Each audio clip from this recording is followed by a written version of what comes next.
Hey everybody, just going to take a quick break from the show to get you styled up with Stitch Fix. Shopping's hard. It's hard. With Stitch Fix, you get a stylist, though, who understands your style, your size, your budget, and they do all the shopping for you. Wow. This is excellent. Shopping, I'm telling you, shopping and figure out your style, it's overwhelming. Let somebody help you when it comes to getting dressed. We don't know what we're doing, so we let Stitch Fix help us out. A Stitch Fix stylist there. They know what works on us. We get the prices that make us look really good, and it feels good. You get some confidence boost walking around knowing that you're looking decent here. Oh, yeah. Yeah, we just give the stylist our sizes, style, budget preferences. We order boxes when we want, how we want, no subscription or any of that required. And they send called Just For Me pieces as well. Like, maybe you'd like this, and it's awesome. Outfit recommendations, styling tips. You keep what you love, you send back the rest. It's super easy. Yep. You can do it, and we are doing it because it's excellent. Personal styling for everyone. Get started today at stitchfix.com/STM. That's stitchfix.com/STM. Now back to the show. Hey everybody, just going to take a quick break from the show and tell you about Noom. Has Noom helped you? I believe it has. Oh, that's got an app. You can do tracking. It's terrific. It does. And Noom builds personal plans that can meet individual needs. That's the thing. Takes into account any dietary restrictions, medical issues, other personal needs. That helps build a plan that works for you. And yes, so I know that you've had your own personalized program here that you've been working on. And it's weight loss This is weight loss results that last. They stick around because you get yourself into a lifestyle change. That's what matters. That's mainly it. You can't just say, I'm going to cut that out for a month and then go back to it. That's not what it is. So I'm glad it's helping you. That's great. And it really does. I like the psychology and biology-based approach here. Yeah. Noom Weight uses psychology. That's why they say losing weight starts with your brain, but it also takes into account your unique biological factors, Jimmy. All of your multitude flora and fauna that goes on inside of you there. Sure. Yeah. Stay focused on what's important to you with Noom's psychology and biology-based approach. Sign up for your trial today at Noom.com, Noom.com here. Based on 3.5-year study of actively engaged Noom users with minimum starting BMI of 25. Individual results may vary. Visit our website for more information. Thumbtack presents the ins and outs for caring for your home. Out. Indecision, overthinking, second-guessing every choice you make. In. Plans and guides that make it easy to get home projects done. Out. Beige on beige on beige. In. Knowing what to do, when to do it, and who to hire. Start caring for your home with confidence. Download Thumbtack today. This week, in Marion, Indiana, when a filthy, bug-bitten woman emerges from the swamplands with her 2 children, telling a story of untold bloodlust and butchery. But is she actually the real killer? Welcome to Small Town Murder.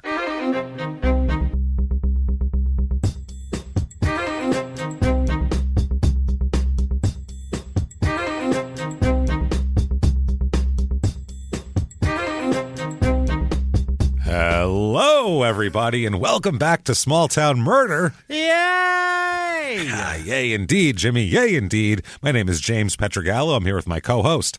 I'm Jimmie Whisman. Thank you, everybody, so much for joining us today. We are excited, as usual, for crazy murder, which that sounds weird, but I'm telling you, wow, do we have a tale for you today. This is I can't wait to hear the story. Absolutely insane. This is one of those small town murders where after we're done, I go, only on this show. That's the only place you're going to hear that kind of crazy Nobody story. else to talk about this. No, that is insane. So anyway, we will get to that in a second because it's insane. But before we do that, just want to say thank you, first of all, very, very much for anybody who's given us reviews this week. They do help a lot. Audible, you can do it now, I saw. So if you have an Audible, get on there. You can do Spotify.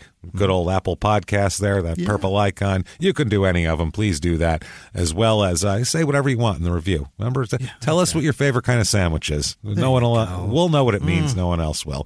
Thank you for doing that. Head over to shutupandgivememurder.com right now, not only for your merch, not only for your crime and sports stuff as well, which you should be listening to if you're not, but especially for tickets to the virtual live show. Yes! Hell yes. We are doing that February 10th. It's a Thursday, and it'll also be available for 72 hours after that, so pretty good-sized window there to do that. Going to be a lot of fun. Get your tickets right now. It'll be an episode of Small Town Murder with crazy pictures and all sorts of weird stuff and lots of visual jokes and funny stuff. So get into that. We cannot wait for it. Oh, we're just going to have fun with that. Also, get your tickets for the rest of 2022.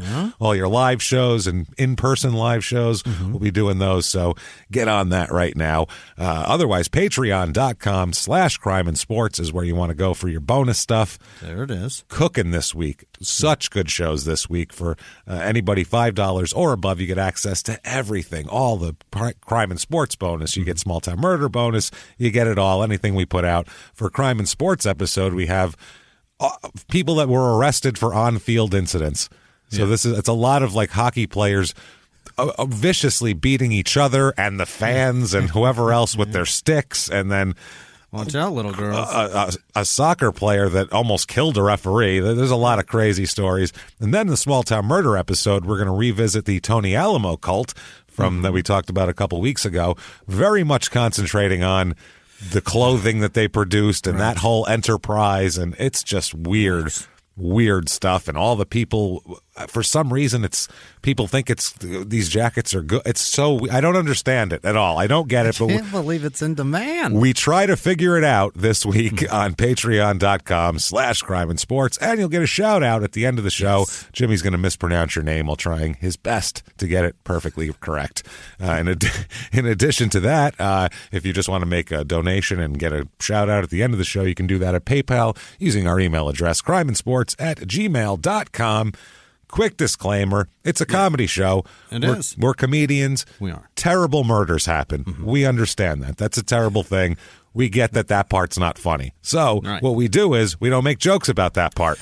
Right. There's no, when someone's head is being severed from their body, we're not like, oh, it's hilarious. That's not the part that's funny. But when some bumbling sheriff decides that I don't think Johnny did it. We interviewed him 5 times. I know he was covered in blood from head to toe, but I've known Johnny a long time.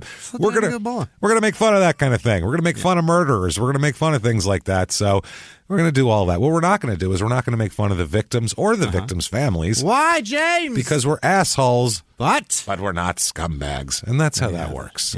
So that sounds good to you. We're going to have a great time talking about some insane stuff. If true crime and comedy never go together for you, then maybe we're not for you.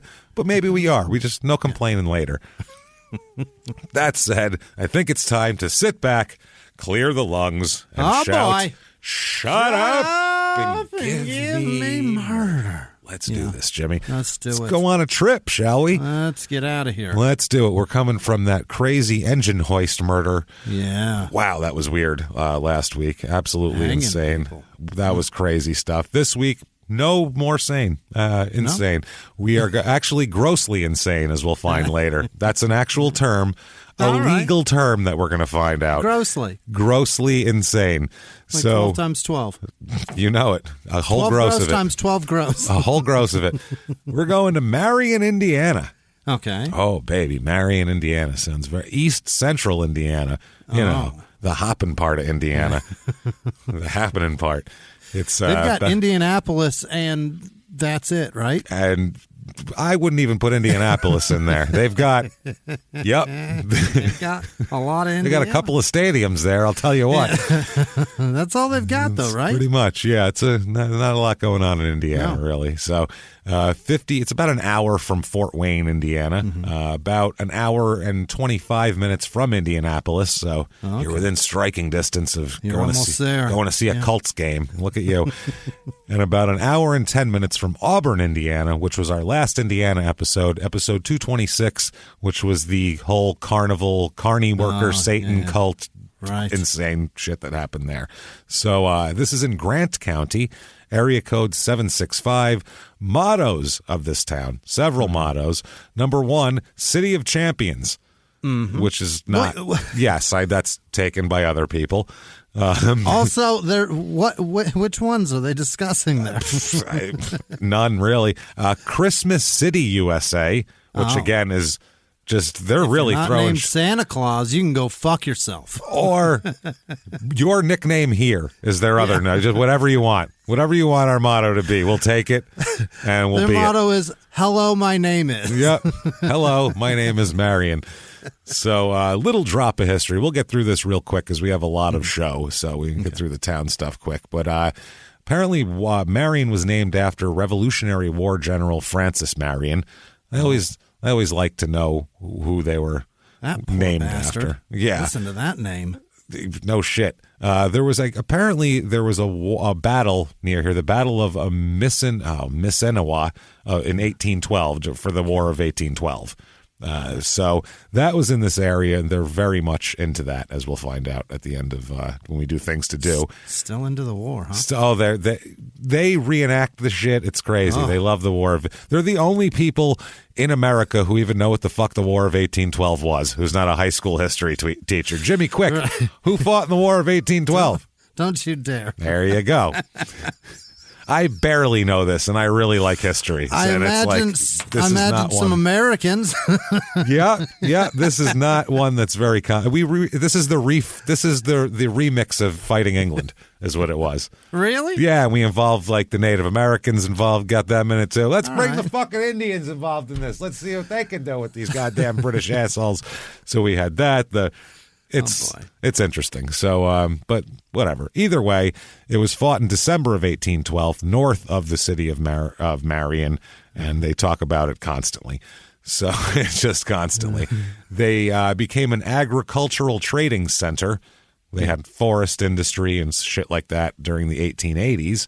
Or up until the 1880s, when they found a huge supply of natural gas in this county. Oh, yes. So they had a huge gas boom, and it was... Mind that shit. It was huge for them. Very big stuff here.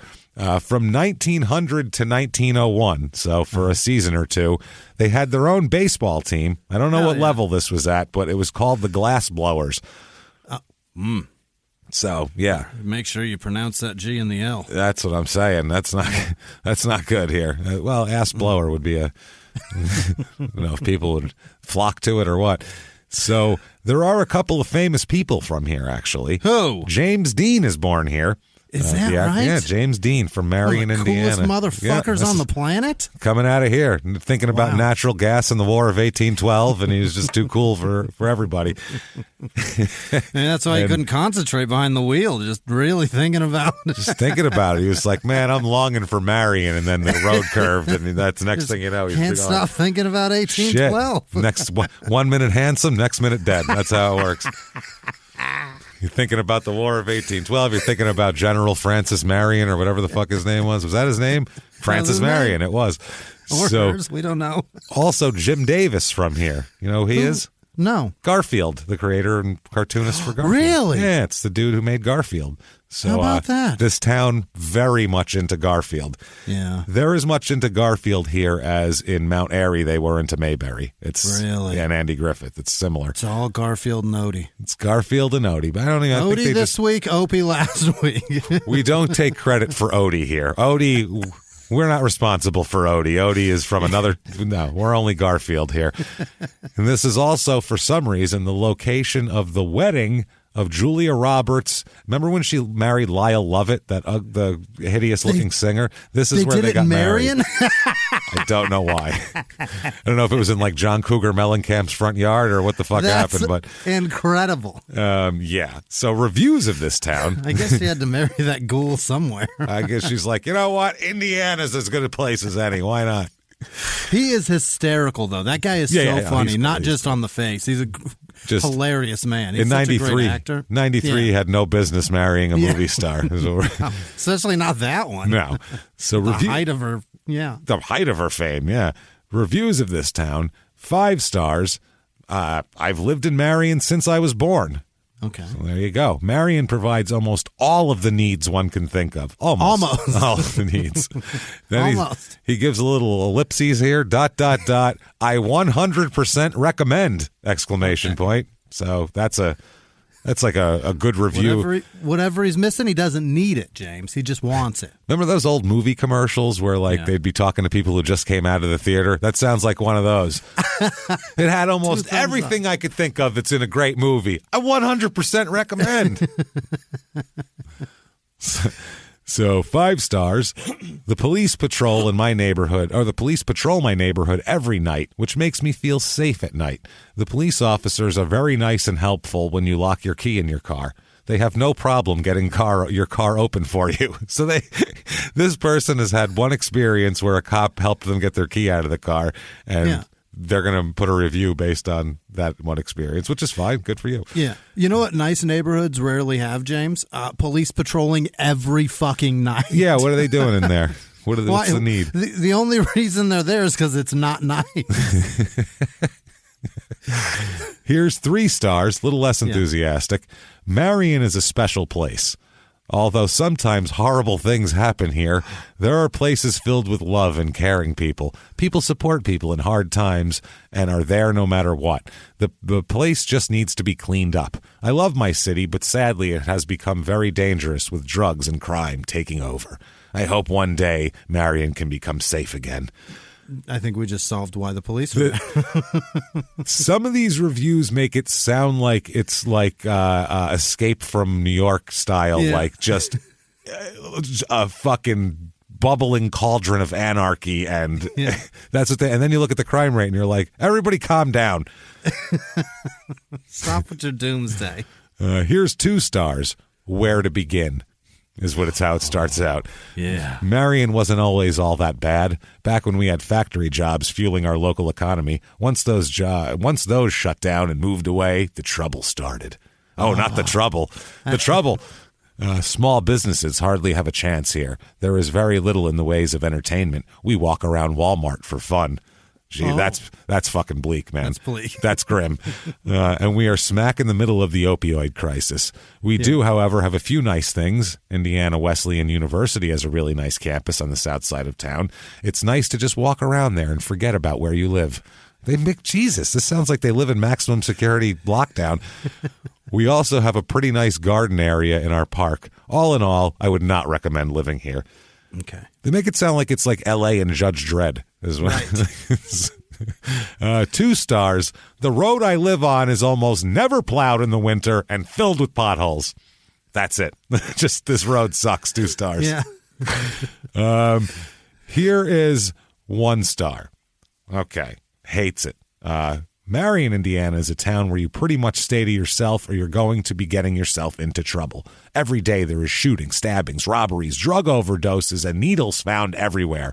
This town used to be a great town. Now it's about as bad as Chicago, downtown. Oh. War zone. Fucking Chirac is what they call that. And downtown isn't where it's bad in Chicago. That's where people are walking around with briefcases. You're talking about a different place. I know that's someone who has never been to Chicago. They just saw in the news. Yeah. Somebody said something. Somebody said something. I don't trust my son even going outside to play in our own yard. You never know who or what is around. Yeah. Now, some of the good things is because I don't do any drugs or anything like that, and I stay out of trouble and I don't have any kind of record, it's really easy for me to find a job. As a single mom, it's hard to find a sitter because I can't trust anyone. Obviously, because they're all crackheads, as previously you just said. It's can't even trust your own kid. No, can't trust my son to play in the front yard. It's Thunderdome in this town. How am I going to? Who am I going to trust? This is fucking crazy. Maybe be a better parent, and your kid will stop doing this bad shit. Oh my God! If I could change something about this town, it would have to be the drugs. We need to get these drugs out of here because it is killing everyone. All right, that's fair. People in this town, 27,674 doomed souls reside here. Lot. Yeah, and it's gone down from it was a lot higher in the 70s. Now, there's way more females than males, which I think can be explained by the college, because colleges have higher female enrollment than male, so I think that's probably what it is. 55% female. Median age is right exactly 37, right at the normal age of the rest of the country. But there's a lot of like old people, like 85 plus. There's way more of those. It's just balanced out with college kids here.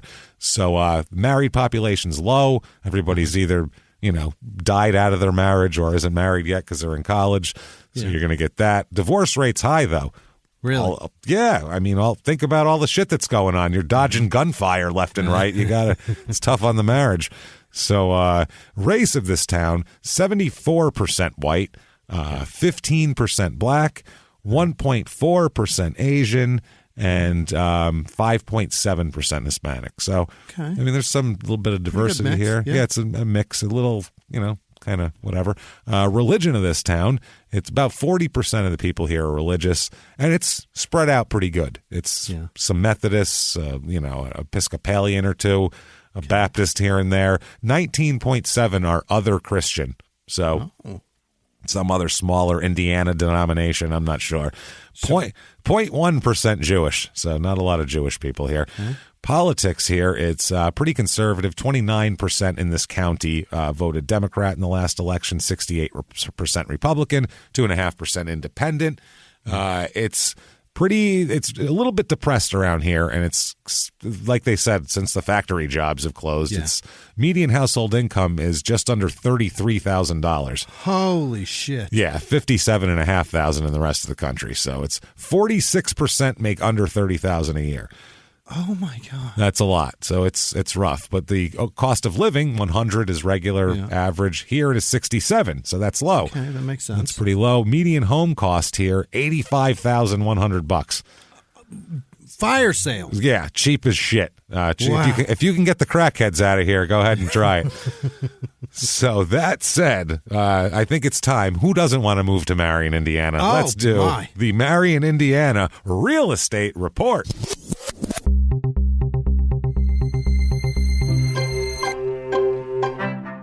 Okay, your average 2-bedroom rental here goes for about $684, which is cheap. It's almost $1,300 in the rest of the country. There's a 3-bedroom, 1-bath. It says it's 300 square feet. I don't know how you get 3 bedrooms into that. Fuck out of here. That's just 3 sheets hanging to like cordon off. That is 3 easy ups, James. Those are 10 by 10. That's 100 square feet. There you go. That's nothing. It's falling apart. There's a big piece of plywood in the front window. Just lean. It's not even nailed in. It's just leaning there. Anybody could pull it off. It looks terrible. There's a pile of shit in the living room. I don't know, clothes and shit are in there. Okay. It's a mess. It's falling apart. $24,900 for that, though. Wow. I guess you could knock it down and build a new house. 3-bedroom, 1-bath, 1,232 square feet. It's a nice little, very boring, plain, done like a cookie cutter little house inside. Nothing that stands out, but nice, decent place to live. $77,000. Wow. So if you got a couple of kids, you need a decent place. That's not a bad option. That's $250. That's what I mean. Then I found a 5-bedroom, 5-bath. 4,506 square feet. Holy shit! You're gonna stretch out a little bit here. You're gonna, awesome. Think about the glass blowers from back in the day. Has a pool and a basketball court, which is nice. Oh, is that right? Yeah, it's a newer built house. Nice house, boring but nice. $525,000 for that. So, holy shit, man! It's for almost 5,000 square feet. Yeah, and a pool and a basketball court. So it's unbelievable. Very cheap. Things to do here. The Mississinawa 1812 Festival. Okay. It says time travel to 1812. Oh, don't do that. No, thanks. It's still. I like toilets and air conditioning, but thank you. It's the largest War of 1812 living history event in the United States because no one else ever thinks about it. Sponsored by the Battlefield Society, the Mississinawa Battlefield Society. Jesus Christ. You can, there's military encampments. Experience the days of the War of 1812 in the British and American military camps. View the daily life of the War of an 1812 soldier. Ongoing demonstrations include field drills, artillery firing, musket and rifle drill, battlefield surgery, and daily battle reenactments. And yard shitting. Because, there was no porta potties in 1812. It needs to be realistic now. Use leaves. Go Go out to the hollowed out log. Oh, my God. There's a Native American village. The ancient culture of the woodland Indian dominates the largest reconstructed woodland Indian village in the United States. That's cool. Traditional longhouse is the centerpiece for this glimpse of the Indian life that has been on this site since 1752. Then there's Rivertown, which I assume is just like, whores and pirates. 140 merchants, food purveyors, demonstrations of 18th century crafts, food and drink of 1812. 18th century is the 1700s, by the way. Yeah. Just so you fucking, that's bands like Voyager, Ancient Fife. I'm not kidding. Dennis and Barbara Duffy are going to be there, everybody. Oh, yeah. Fiddlesticks is making or Fiddlesix, not Sticks, Fix are making an appearance. What, is that Six Fiddles, I guess? I guess Fiddlesticks, yeah, that's what it sounds like. Rodney the Younger. I guess there's an older Rodney that we don't know about. Elder. And other Bonnie Strassel's going to be there. So great. That's all. Then there's Hog, like a hog Days with a Z rally. And this is a motorcycle rally held here. And they say in 1920, the Hog Boys team earned their nickname when they celebrated their victory in the 1920 Marion, Indiana International Motorcycle Race by riding with a pig around the Cornfield Classic track. Okay, this is one of the events is riding around with a you chase a pig, basically. There's like a pig involved. On a motorcycle? Yeah, there's a pig running and you like run with it with the motorcycle. There's something to do with pigs and motorcycles here that I don't like that at all. There's a church service by the Christian Motorcyclists Association. Nothing says like that. Motorcycle rider like Christian group. That's no good. Lots of James Dean and Garfield shit as well. Good. So crime rate in this town, what we are interested in here, of course. Property crime is pretty high, actually, here. It's, I'm going to say about not quite double, but close to double. It's high. So a lot of crackheady behavior, it sounds like. And then violent crime, murder, rape, robbery, and, of course, assault, just under the national average. Oh. You know, the worst parts of Chicago. Same, it's very similar to that, right? Par. Similar. Yeah, it's on par with that. So there you go. It's one of these towns that's kind of on the brink, I guess you could say. So anyway, that said, let's talk about a murder. Let's do that. Let's do that. Let's get out of these cracky times here and head back to times that were just as shitty, I'm sure, but just not with crackheads. It's a separate, different thing. We're going a little further. We're going back to 1966. Oh, us, yeah. I love doing these kind of cases and kind of go back because then you get like some hindsight on the whole thing. You can know what happened to everybody. Like at the end of a movie when they have like this person went on to do this and this and this, and then they died when they were 82. You can have an ending. So we're going back to May of 1966 here. Mm-hmm. We'll start there, and we will talk about some people and tell you their story. Let's get into this. First, let's talk about Edith Louise Schmidt. Schmidt, Schmidt, like Edith Mike. Schmidt, poor lady. She goes by Louise, so good. Smart, she likes Louise better. So Louise is 26 years old, and she's just been starting over, kind of, because we'll tell you her story. She is from around Sparta, Tennessee, Gum Spring Mountain, to be exact. Oh, boy. Yeah, so everybody involved in this story is they all end up in Marion, but they all come from like some backwoods place, which is interesting. So she's from there. She leaves before she left when she was 17 to get out of here and to get married and get out of the town. It was essentially what it was. So, and they called going to, by the way, from Sparta, Tennessee to Marion, Indiana, quote, moving up north. Moving to the north. I mean, geographically, sure. She's leaving the Confederacy, goddammit. So, she's leaving, going up north. She meets Lonnie Goodwin. That's the man she marries. So she's swept off her feet by Lonnie Goodwin, who rescues her from all of this and takes her to Marion, Indiana, the land of milk and honey. So there they have two children. as well. Really? Yes, they do. They have Nancy, who in 1966 is 8 years old. So she had her when she was 18. Louise did. Pretty young. And then they have Jimmie, who's 6 years old in 1966. So they popped out, a couple kids, pretty quick. Young marriage, things were going good. It's a teenage wedding when the old folks wished them well, a whole deal. They had 2 kids. It's at this point in the early 60s, it's kind of the typical American story that you'd go, hey, look magical. At that. That's very sweet. It's magical until Lonnie just deserts the family, apparently. And that's not very magical. No. Kids, there's Disney music playing, all that little bells and shit. I have a magical story for you. Dad left us for a skank he met at the gas station. Yes. Did he do that? I don't know. We don't know why he left, but he left. He took off, and she didn't know what to do. Young lady with 2 little kids. It's a rough thing to have in 1960. That's early 1960s. They ended up getting a divorce, which even a divorce was considered like a black mark against you back then. That was like, oh my God, Scarlet we're putting going on your permanent record, buddy. Yeah. Wear that on your sweater, big guy. Big D. So she's got her 2 little kids, and she's putting her life back together is what she's trying to do after Lonnie takes off on her. She remains in Indiana, stays up there. She's not going to go running back home.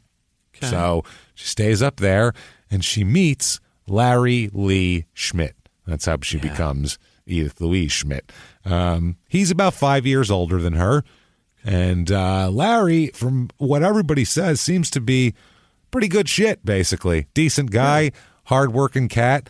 He was working at the Red Key Bakery there, and apparently that's how he met her while he was working at this Red Key Bakery. And, had she talked to him and told him, oh, God, my husband left me. I got these 2 little kids and, all that sort of thing. So now Schmidt, Larry, he's from Chicago, actually, born in Chicago. And he's like, what? It's not dangerous enough. I feel like I need to go to the most dangerous place on earth. Yeah. Fallujah, Indiana, otherwise known as Marion. So they were there about. He lived there, but he ended up moving and went to school in Montpelier, I guess, Vermont. I don't know if there's a Montpelier outside of Vermont. Is there? I'll bet there is. There probably is. Either way, he grew up there after being from Chicago. One thing I've learned about making this show is that there's not a unique town in this fucking country. There isn't. And let me prove that to you with our next sentence. Want to know where she met and married Larry Lee Schmidt? Chicago, New Mexico? Portland, Indiana. Close. Portland, Indiana. There you go. How do you like that? Bullshit. Portland, Indiana. As if there's a port in Indiana. Atlanta, Utah. That's where they got you married. Sons of bitches. Sacramento, Delaware. It's going to be beautiful this time of year. New York City, North Dakota. Oh, I love it. That's my favorite place in the world. Oh. Portland implies there's a fucking ocean. How dare you, Indiana? Tallahassee, Oregon's beautiful this time of year. So she meets him. Portland, Indiana.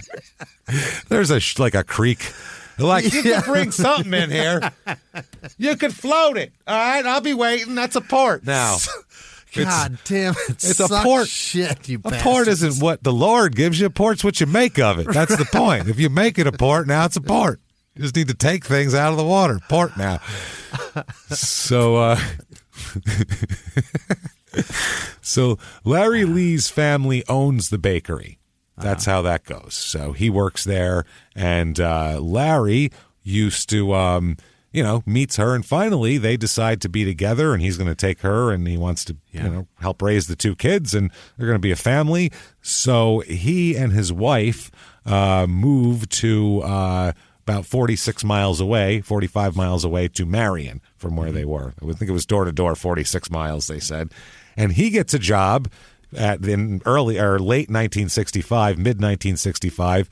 Larry Lee gets a job at the General Tire and Rubber Company. Awesome. So General Tires. That's a great job. So, yeah, he doing a good job working there. And, his parents, John, Mr. and Mrs. John R. Schmidt is how they're described, which is so old, fucking hilarious. But they're very proud. They're staying with their bakery in wherever the fuck that is. So he gets a job there. Everybody says he's a hard worker.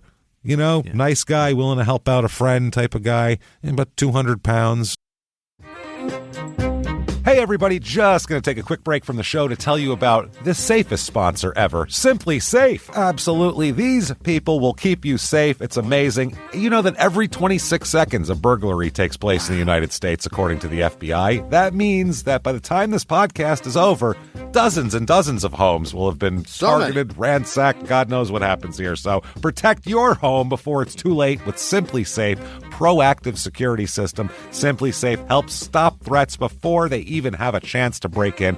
Named Best Home Security System by U.S. News and World Report 5 years in a row. And by us for about the last 8 years as well. If you trust us, believe me, you want Simply Safe. So visit simplysafe.com/small to claim 50% off a new system with professional monitoring plan and your first month free. That's simplysafe.com/small. There's no safe like Simply Safe. Now back to the show. This show, Small Town Murder, is brought to you by BetterHelp. Get yourself some therapy, everybody. Honestly, here. We often hear about, red flags that you should avoid. Hey, that's a lot of a thing. It's become a real phrase now, real cliche. Yeah. But why don't you focus also, you look at like green flags in friends and partners. Look for good things as well. Right. And maybe you're not sure what that looks like, though. Therapy can help you figure that out. What are positive things? What are the green flags? And then you can practice them in your relationship. It's absolutely a fact. And so, honestly, we absolutely are huge advocates for this. It really, really helps. BetterHelp is fully online, making therapy affordable. It's convenient. They serve over 5 million people worldwide. You can access a diverse network of more than 30,000 credentialed therapists, wide ranges of specialties there. Here's the coolest part. You're not getting along with your therapist, you're just not feeling it, you can switch at any time, no extra charge. Wow. The thing is, they want you to get help. That's it. And you can do it with BetterHelp. Discover your relationship green flags with BetterHelp. Visit BetterHelp.com/smalltownmurder today to get 10% off your first month. That's BetterHelp, HELP.com/smalltownmurder. Now back to the show. Hey, everybody, just going to take a quick break from the show and tell you all sorts of good stuff about Chime. That's what I'm talking about. There's so many extra fees you have to pay in life. Everything. You go to the airline, there's an extra ticket on that. There's extra fee on every fees and fees, hotels, fees, all this type of stuff. We're trying to make progress, and the next thing you know, here comes another fee coming at you, and it's more money than you expected, and your whole math is thrown off, and it's awful. Learn more at chime.com/smalltownmurder.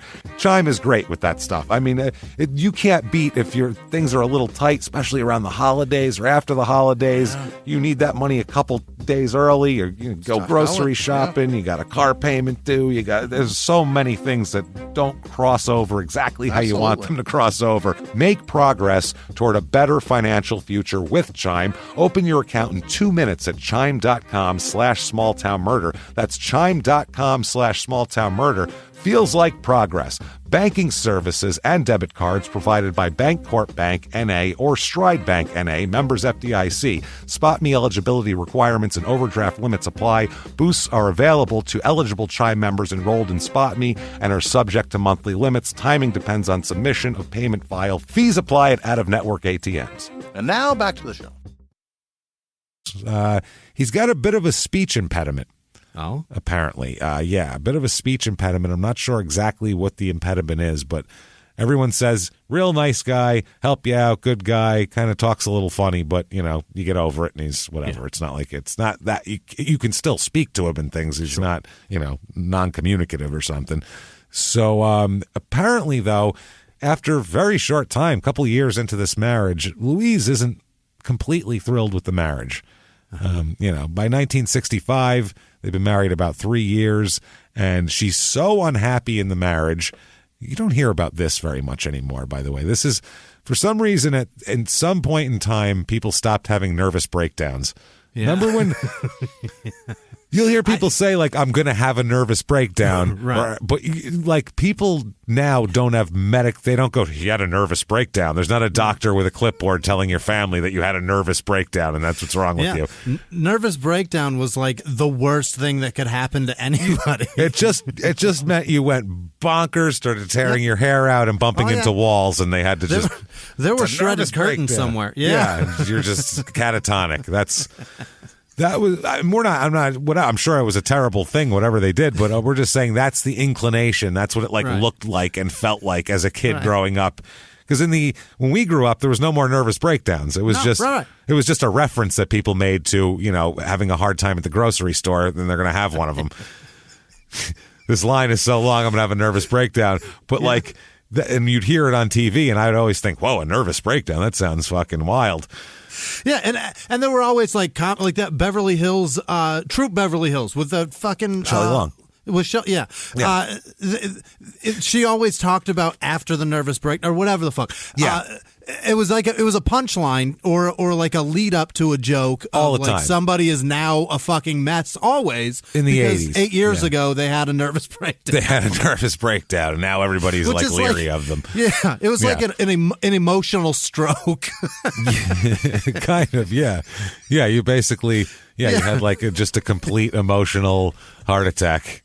You had a brain attack, and your emotions had a stroke, and you can't process shit anymore. That's how it worked. You burned out your throwing wine in somebody's face for no reason. You just burned out your whole system. So you're saying all of reality television is just a giant nervous breakdown? Is that basically the theory here? All these Real Housewives, they just get women when they're in a state of right on the cusp of a nervous breakdown. And they're like, get the camera crew and some wine now. Her emotions arteries are plugged. Who's that bitch she hates? Get her in here now. She's gonna fucking snap. I swear to Christ, I see it in her eyes. Her emotional arteries are just filled with whatever the fuck makes a nervous breakdown. Whatever that plaque is. A quadruple life plaque bypass removal. It's built up strong in my pipes. She's ready to blow. She's a goddamn mess. Now we understand that it's a lot of things, and probably mostly PTSD, because it was mostly women that were having the quote-unquote breakdowns, and it was probably from being fucking beat on for their entire life. This is also the cheer up bitch era. This is that we talked about from back in the day. In case you haven't heard Gun Barrel City, it's like episode 66 or something, where this is pre medication. This is pre any kind of help for post what's it called? No, not post-traumatic. Postpartum. Good God. Postpartum, anything like that. This was the, I don't know, cheer up, bitch. There you go. They'd write you a prescription that says cheer up, bitch, and they'd hand it to you. And it was horrible. This is post, here's a vibrator, go make yourself better, and right in the cusp of, and right in the I don't know, bitch, get over it. Thing.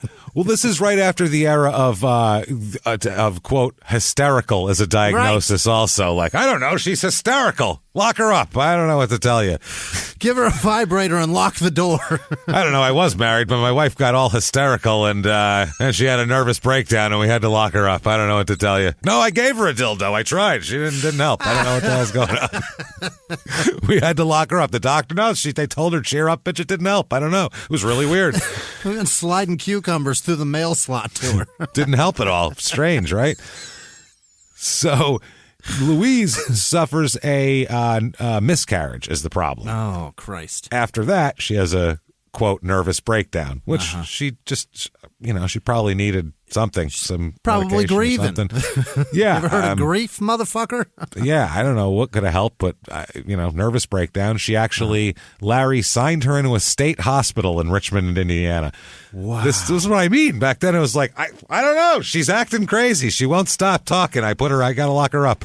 She's constantly crying. What am I supposed to do?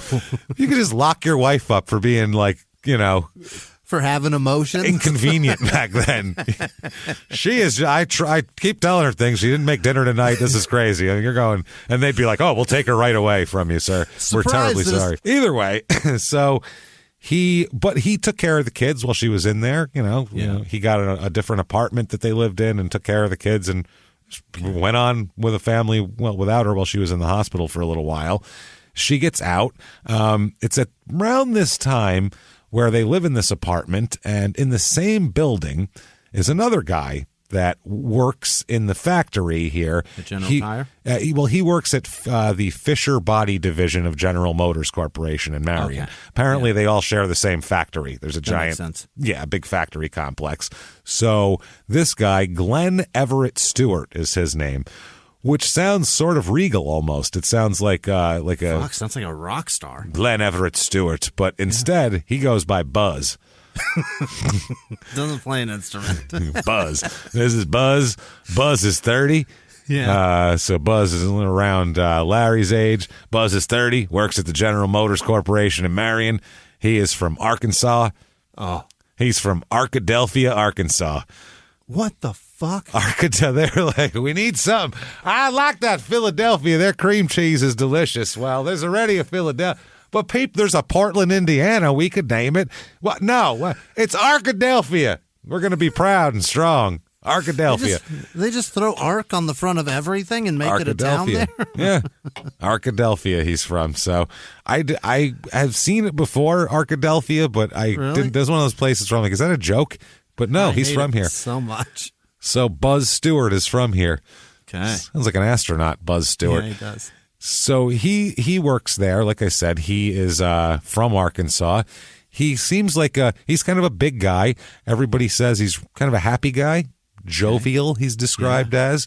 He's got a wife that he lives with, Christine. They have 3 kids as well. Okay. So everybody's doing the thing. They have a family and 2 kids. He's got his family and 3 kids. And so they end up hanging out. And somehow in the complex or whatever, Louise and Buzz meet each other. They start talking. At some point here, Louise cuts off all of her hair suddenly at one point on her own and just wears a wig around, which everyone's like, oh, okay. She grows fine hair? Yeah, no, she's fine. She just decided she's going to cut it all off and started wearing a wig instead, which was everyone was a little taken aback by that, but they were like, I don't know, at least she's not having a nervous breakdown. Right. Whatever. But during this time, Buzz and Louise start having an affair. Oh. So you can't resist Buzz, though. Let's be honest. Guy comes up, he's like, I'm Buzz from Arkadelphia. I'm wet right now, and I don't even have, you know what I mean? But I yeah, I can feel it brewing in there. Forming right on the tip right now. I feel it brewing around in there, you know what I mean? If I was a lady, I'd be sitting in a puddle. I'd be uncomfortable, is what I'm saying. Just Buzz. I can't resist him. Buzz from the automotive factory? Jesus, sign me up. Sounds hot. So there is both marriages are having problems as well. I don't know why. I mean, one's committing his wife all the time. The other one's having an affair with that wife. I wonder why there's problems at home. So what ends up, people start talking about divorces and shit. So Larry takes the initiative and moves his family out of the apartment complex and moves to a house on East Grant Street. And, he's like, I'm getting away from this whole thing. Him and the kids and the wife, or just him and the kids? No. Him and the kids and the wife. Everybody. Okay. They're not his kids. They're from a previous marriage. If he left, I assume it'd be without. I'm taking your kids, too. Like, no, you're not. I'm leaving with Lonnie's babies. It's not. You're not allowed to do that, sir. That's not. Had enough of your shit. Come on, kids. We aren't yours, sir. It's what's Get best. In the car. It's what's best for them. No, excuse me, Larry. We don't want to go with you. You're not our father. Hi. You seem like a good guy and everything, but you're really not our dad. So it's kind of weird that you want us to come with you. All right. Good point. That would be hilarious. I wish you did. This is to get his wife away from Buzz. Is what it is. Okay, so Louise he's very aware what's happening. Yeah. Oh, everybody's aware of it after a while. Everybody. We're talking her mother knows about it. It's a known thing.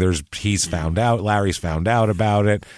it gets even worse too, because Larry keeps trying to kind of break it up, is what he's doing. So they move away, and while this is all going on, Larry keeps trying to break them up, and during this period, she ends up spending another 20 days in an institution for a little while for a nervous breakdown again.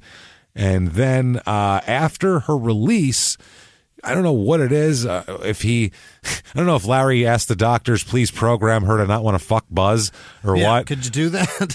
But when she got out, I guess she and Larry both tried to ask Buzz, please stay away. We want to try to reconcile our marriage and all that sort of thing. But then apparently it had fired back up again after that. So this affair kept going on and on and on. Finally, we get to a Friday evening. It's May 6th. It's the evening everybody's around, and Buzz comes over to the Schmidt home. You son of a bitch. And pops up, and his attempt is to get, Jesus Christ, to get Louise to leave with him. Come with me. Let's leave. We're going to Arkadelphia. We're going to get you. It's going to be like you never thought it could be, baby. I'm telling you what. Me and you. You're married. You're both married. There's 5 kids in the mix here. What are you doing? How life works, man. She refused to leave with him. She didn't come with him. He told her, if she's not going to leave, if you ain't going to leave with me, I'm going to kill Larry then. How about that? Then will you leave with me? How about if you love Larry so much, save his life and leave with me? That's his that's his sales pitch. Okay. That's his trailer he's cutting for that shit. So she said no. And now she said she didn't believe him, that she thought he was just talking shit, just talking all sorts of shit. By the way, there's been a physical altercation at one point between Buzz and Larry. Of course there has. Buzz beat Larry up at one point. Oh, no. Yeah. He shit. Socked him out of nowhere, and I think he jumped on him and kind of jumped him. So he's sleeping with his wife, hand kicking his ass. This is the worst adult bully ever. I'm gonna fuck your mom next. Where's she? That's what he is. What a jerk. This is terrible. God damn it. Jesus Christ. That's like that is Give me your mortgage money. Yeah. Hand it over. Give me your mortgage money. Where's your mom? I'm going to fuck her. That's the most adult feeling like a 12-year-old ever. Oh, shit. The only thing worse would be if he came over and beat his kids. That would be the only thing worse. Yeah, I'm going to come over here and beat your stepchildren, you son of a bitch. Take that. That'll show you. I want to come over here and beat somebody else's kids in front of you. That's for you and Lonnie, motherfucker. So, it's ridiculous, man. So yeah, Larry, that's what spurred the move out of the apartment complex was, okay, now I'm getting in physical fights with this guy. He's fucking, porking my wife. This is terrible. I got to get out of here. I can't talk him out of it, and I literally can't have a physical fight with the man. No. He beats me up. It's fucking awful. So, but they keep talking about it. Buzz and Louise are, they continue to talk about, apparently, he's like, I am going to kill your husband. She's like, no, you're not. And he's like, I am too. Right. She's like, no. He's like, uh-huh. Like, that's the conversation they're having at the door. You bet. So I don't know if he decided to show her how serious he was, and she was like, you show me. Yeah, I don't believe you. Let's prove it. But double dog dare you. Buzz and her and Louise drive to a shopping center where he purchases a hatchet and a hacksaw. And he said, look, she's like, why are you getting that stuff? And he said, well, we're going to have to dismember him after we fucking kill him. Duh. You're going to have to, what are we just going to kill him and throw him on the side of the road? We're going to have to cut him up and get rid of him if we're going to kill him, if we're going to do this correctly. I'm so serious. I'm going to do it gross. I'm thinking about it. I'm going to get I'm going to cut his toes off one at a time. I'm really thinking about it. So they keep talking about it. The next evening, Louise comes home. and she spends the evening with Larry. They're hanging out. And then the following day, Larry goes to work at 4 p.m., and so he's at work at the factory. Yeah. Buzz comes over to the home about 7:30 p.m., and he brings the hatchet and the hacksaw over with him. Uh-huh. I brought it with me. Yeah. Hi. Guess who's here and guess who's on? I got Girl Scout cookies, too. I don't... I brought both. I figured we could eat them first. Hey, Vaughn calling. So he says that he has this shit. He only stays a few minutes and then leaves. Mm-hmm. Just came to get it. She's like, get out of here. And he's like, all right, just joshing. And then he takes off. So then he returns again at some point here and stays. And he's like, I'm not fucking, I'm not leaving. Not going anywhere. So he's there, and at about 11:55 p.m., Larry comes home from work. Right. Second shift. Oh, so God, miserable. Probably just looking for something to eat. He's hungry. He's working the 2 to 10. He gets home, and Louise lets him in the house. Uh-huh. And immediately, this is not surprising. I love it. In the court records, it says, quote, almost immediately, an argument ensued between Larry and Stewart. Yeah. No shit. Hey. Upon entry of the home, what are you doing here, bully man? Upon entry of the home, the guy who's currently and has been fucking my wife into a mental institution beat me up and then probably kicked my kids around too a little bit. I think he wrote some nasty shit on the dust in my car. He's a real jerk. Stole my mortgage money. After a long day at the General Tire facility, working second shift, damn near midnight, I might want to come home to not you.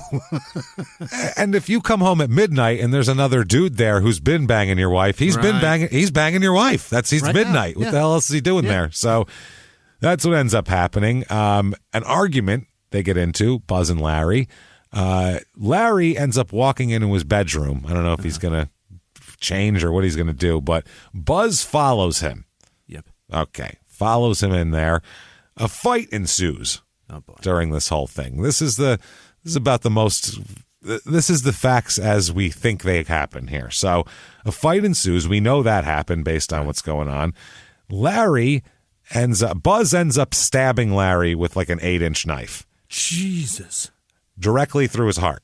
Oh, motherfucker. Okay. So that's, he kind of falls over into the bathroom area. One stab wound? One big long, right through the heart. Wow. I mean, got it between two ribs and everything. Just one of those. Right there. Perfect shot. So he, later on, she'll say, right after this, quote, this Louise, quote, he dragged my husband out of the bathroom. He got a hatchet and a butcher knife. He said he was going to cut him up into pieces so the neighbors wouldn't see him. He bled to death on the floor. The guy kept kicking him in the back. After that, my husband didn't move anymore. Oh, my. So that's what, remember, kicking in the back and all that. That's what she'll say later. So that's the course of events here. She then will say later also that Buzz, either way, no matter whether he forced her or she did it on her own, she cleaned up the bloodstains from the floor and helped move Larry's body into the basement. It's a dirt floor basement, by the way, so this is grimy. Yeah. Okay, so they're in the basement. After going to the basement, Buzz and Louise went back up to the main floor of the house and just sat there and pretended like this didn't happen. Oh, boy. I don't know if they watched like SNL or what the fuck they were doing, but it's got a smell in there. Oh, it's the 66. They're not even watching that. Nothing's on TV. There's nothing going on. It's a footage of the war. It's not. It's just the color pattern with like the national anthem playing over it over and over again. We'll start off programming again around 7 a.m. There you go. When people are awake. When good, nice people are awake. Not you hippies out there on your drugs. So they just hang out. He just spends the night. Buzz does. Yeah. The kids were asleep while this was going on. They didn't see anything. And that's it. The next day, they wake up and they just have a day. Go about their lives. They just have a day, man. It's Mother's Day this day as well. Oh, boy. It's Mother's Day. So, I mean, I think Larry's mom's probably going to be expecting a call from him, I would assume. Probably, yeah. But either way, they just they do all of this on 3 different occasions on that next day. Louise's brother comes over to the house. And Buzz would go and hide what she described as, quote, upstairs between the closets in the bathroom. It wasn't finished. You can go up in the attic. So apparently there was like walls missing and shit was trying to, I don't know what was going on in this house. Because apparently, they were fixing it up or something and you could kind of hide in walls and shit. So that's what Buzz was doing and he could make his way up to the attic. So Sunday evening comes around. Because Mother's Day, her brother, by the way, called and said, hey, what are you guys doing? You want to come over? And she would be like, no, Larry's not home now. Larry's out. So finally, she said, well, why don't you bring the kids over for the day and we'll hang out? And she said, no, I'd rather stay home. So then he came over 3 different times and it just didn't. So Sunday evening, Mother's Day evening, Stuart heads into the basement, and this is we don't know whoever ends up doing it. We don't know exactly what happened at this moment in time, but what it is they wind up cutting Larry's arms and legs off with a hacksaw, an axe, and a butcher knife. That takes so much work. That is a lot. Oh boy. Yeah. Now she will claim also that he said to her, listen, you better fucking, go along with this whole thing, make sure the blood's cleaned up, not tell anybody. And she said that he brought this, she was upstairs at the kitchen table, having a cup of tea or something. Yeah. He came up, quote, with my husband's arms and legs and brought them up and put them on the table. And he told me that take a good look at the arms and legs because it'll be you next if you don't cooperate. That's what she claims. He had an armful of appendages and just dumped them on the table like he just brought in some fucking potatoes from the garden and then just dumped them and was like, take a good look at these arms. You didn't need all of it. You could have brought just like a hand and been like, see this? Right. I feel like that would have been plenty. Sounds like he's proud of his work though. I think so. I did it. Look, see, I'm pretty good at this. Anyway, that's what ends up happening. It's fucking crazy. Gross. So they said that they were, now the brother, by the way, said he knew about Buzz and Louise seeing each other, and she knew at one point Buzz had threatened to kill Larry, but that didn't deter his sister from still being with Buzz, essentially. So that's what it looks like.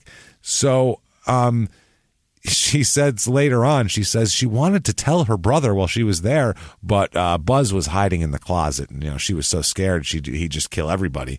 She was scared. He's got arms and legs with him. I mean, scared for her children's lives. She doesn't want her children to be dismembered, obviously.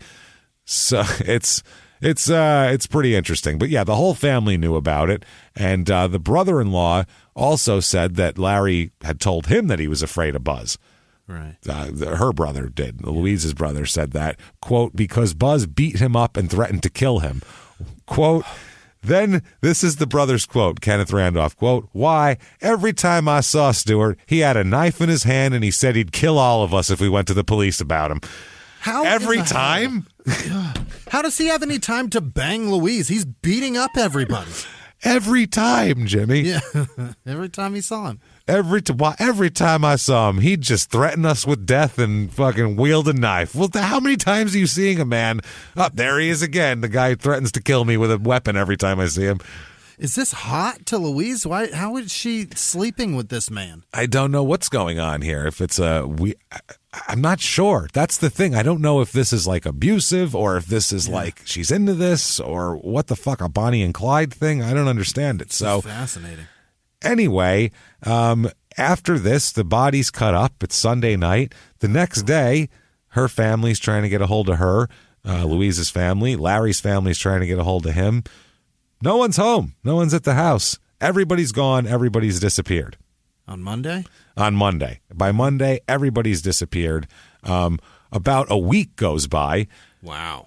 And Mr. and Mrs. John Schmidt, his dad, Larry's parents, the bakery people, they were saying, they were missing Larry. They hadn't talked to him. He didn't call on Mother's Day, which is not normal for him.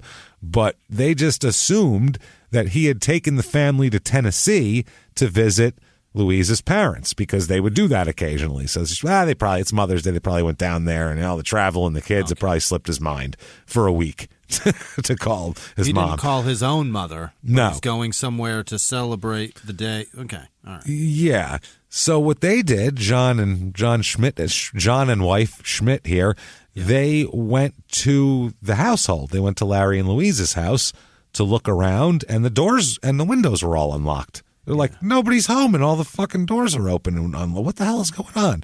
This is ridiculous. So they went in the house. Well, they just did like a cursory glance once over. Sure. Everything was clean, fine, done. Just the windows and doors are unlocked. So they locked up the house and left. Nothing suspicious there. They didn't go into the basement, mind you. They just did a main floor look around. Her son's car, which is an old Cadillac, they saw it at a nearby service station, which was also normal because that it was scheduled to be repaired. He had told them that he dropped the car off there. So they're like, okay, that fits. That's all normal. So then the parents, they went as far as to contact General Tire and Rubber Company, where Larry works, and said, hey, we're looking for my son here. Is he there, or has he been at work lately, or what's going on? And they said, actually, no, he hasn't shown up for a while. And they said they was described by his boss as, quote, pretty conscientious. He wouldn't be very likely to take off work like they thought he did. Yeah. They were like, the parents just thought he took off work. They're like, he doesn't really do that. He's not that kind of guy. He'd tell us if he was going to. And we waited an entire week for you to call us about it because we don't check on people. No, 16 days go by. Whole 16 days. He's vanished. That good of an employee. They just hang on to his job for 16 days. They haven't even terminated him yet. Well, no, we're not. We're out of the tire factory now. Okay. We don't know how the tire factory could have processed his last check and sent it to the house already. I'm not sure how HR is handling his situation. I'm talking about. They sent his 401k check and some COBRA paperwork to his house already. W-2, here it is. Fuck off. It's all there.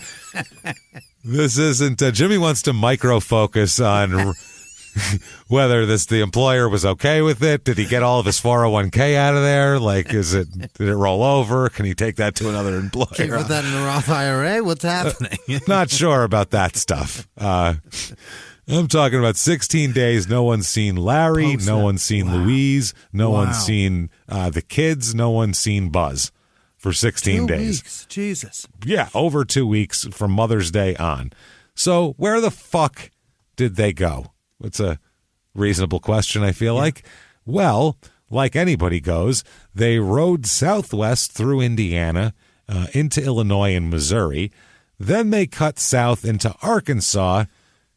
Okay, and they, we'll talk about it, how they got there, but they ended up in what they call the swampy bottomlands. Oh, Arkansas. That's where they were, which is about a mile away from the farm and home of Buzz's family. Oh. Buzz's family is a highly respected family. The dad lives next door to and is very tight, close friends with the sheriff. Yeah. Like they're all real upstanding people. The father is Pearl E. Stewart. That's his name. Man named Pearl.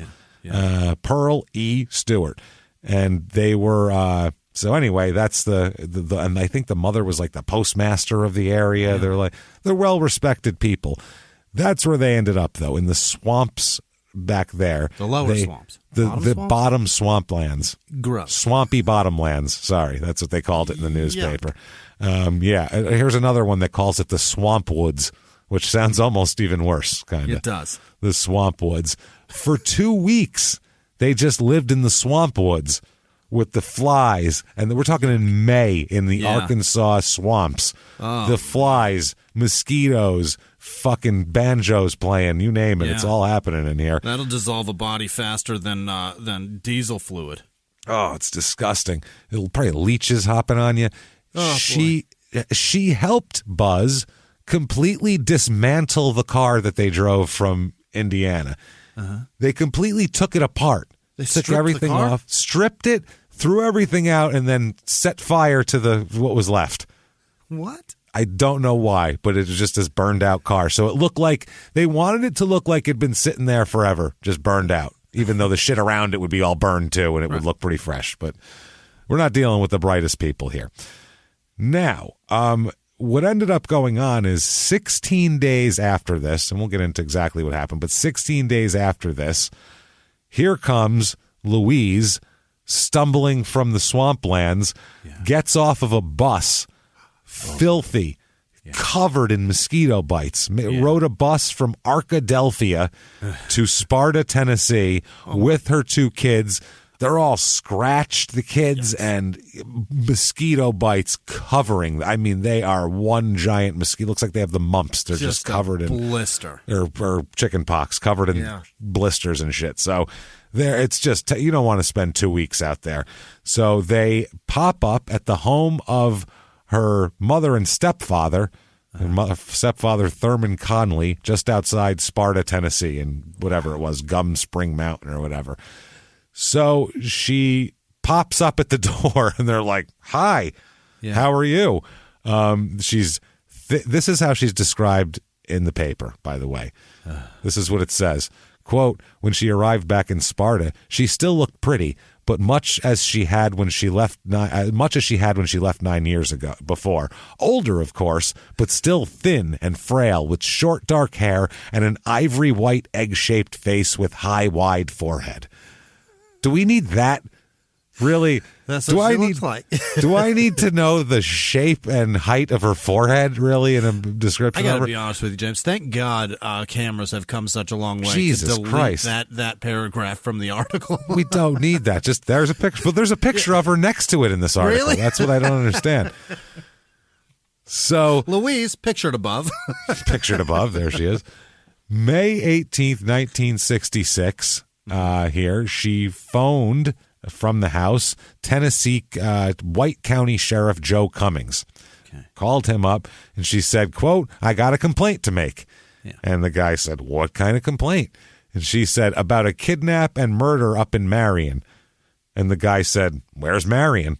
It's not in our state. I don't know what the fuck you're talking about. Why are you calling me? Haven't you heard of the War 1812, sir? Jesus Christ. You know what? God damn it. General Francis Marion was an important man that you need to... You know what? Never mind the kidnapping, right? We're going to have a little history lesson. You ever heard of a man named James Dean, sir? No, about... Y'all hear about Garfield? Garfield wasn't invented yet. I know you get the funny papers, sir. I know you've been getting the funnies. That? So she couldn't say... She said, "I can't give you all the details over the phone here, but Marion is a town in Indiana, and, you know, you might want to do that." She said, "You need to, get on over here and come on and talk to me." So he hopped in the car, went and talked to her. It's described in the paper as this, quote, "Cummings listened to more of Mrs. Schmidt's complaint as he sat at the wheel of his car, and she stood in the roadway, barefoot, bug-bitten, and talkative." Ew. That's how you want to be. If I told you that I met a girl on Tinder and she showed up like that, barefoot, bug-bitten, and talkative, I'd be like, wow. Sorry. God damn, Jimmy. Sounds like that's rough, bro. She didn't even bring shoes? Didn't even bring any, huh? Okay. Quote, later the sheriff heard the story all over again at his office in Sparta, where Mrs. Schmidt made a statement while a tape recorder preserved all of her statement. So, quote, then she said that Larry Schmidt owed Buzz Stewart $50. That was what the whole beef was over. Not the whole your wife thing. It's that you owe me $50. That I'm mad at you for $50. You're not mad at me for banging your wife for a straight year and then beating you up.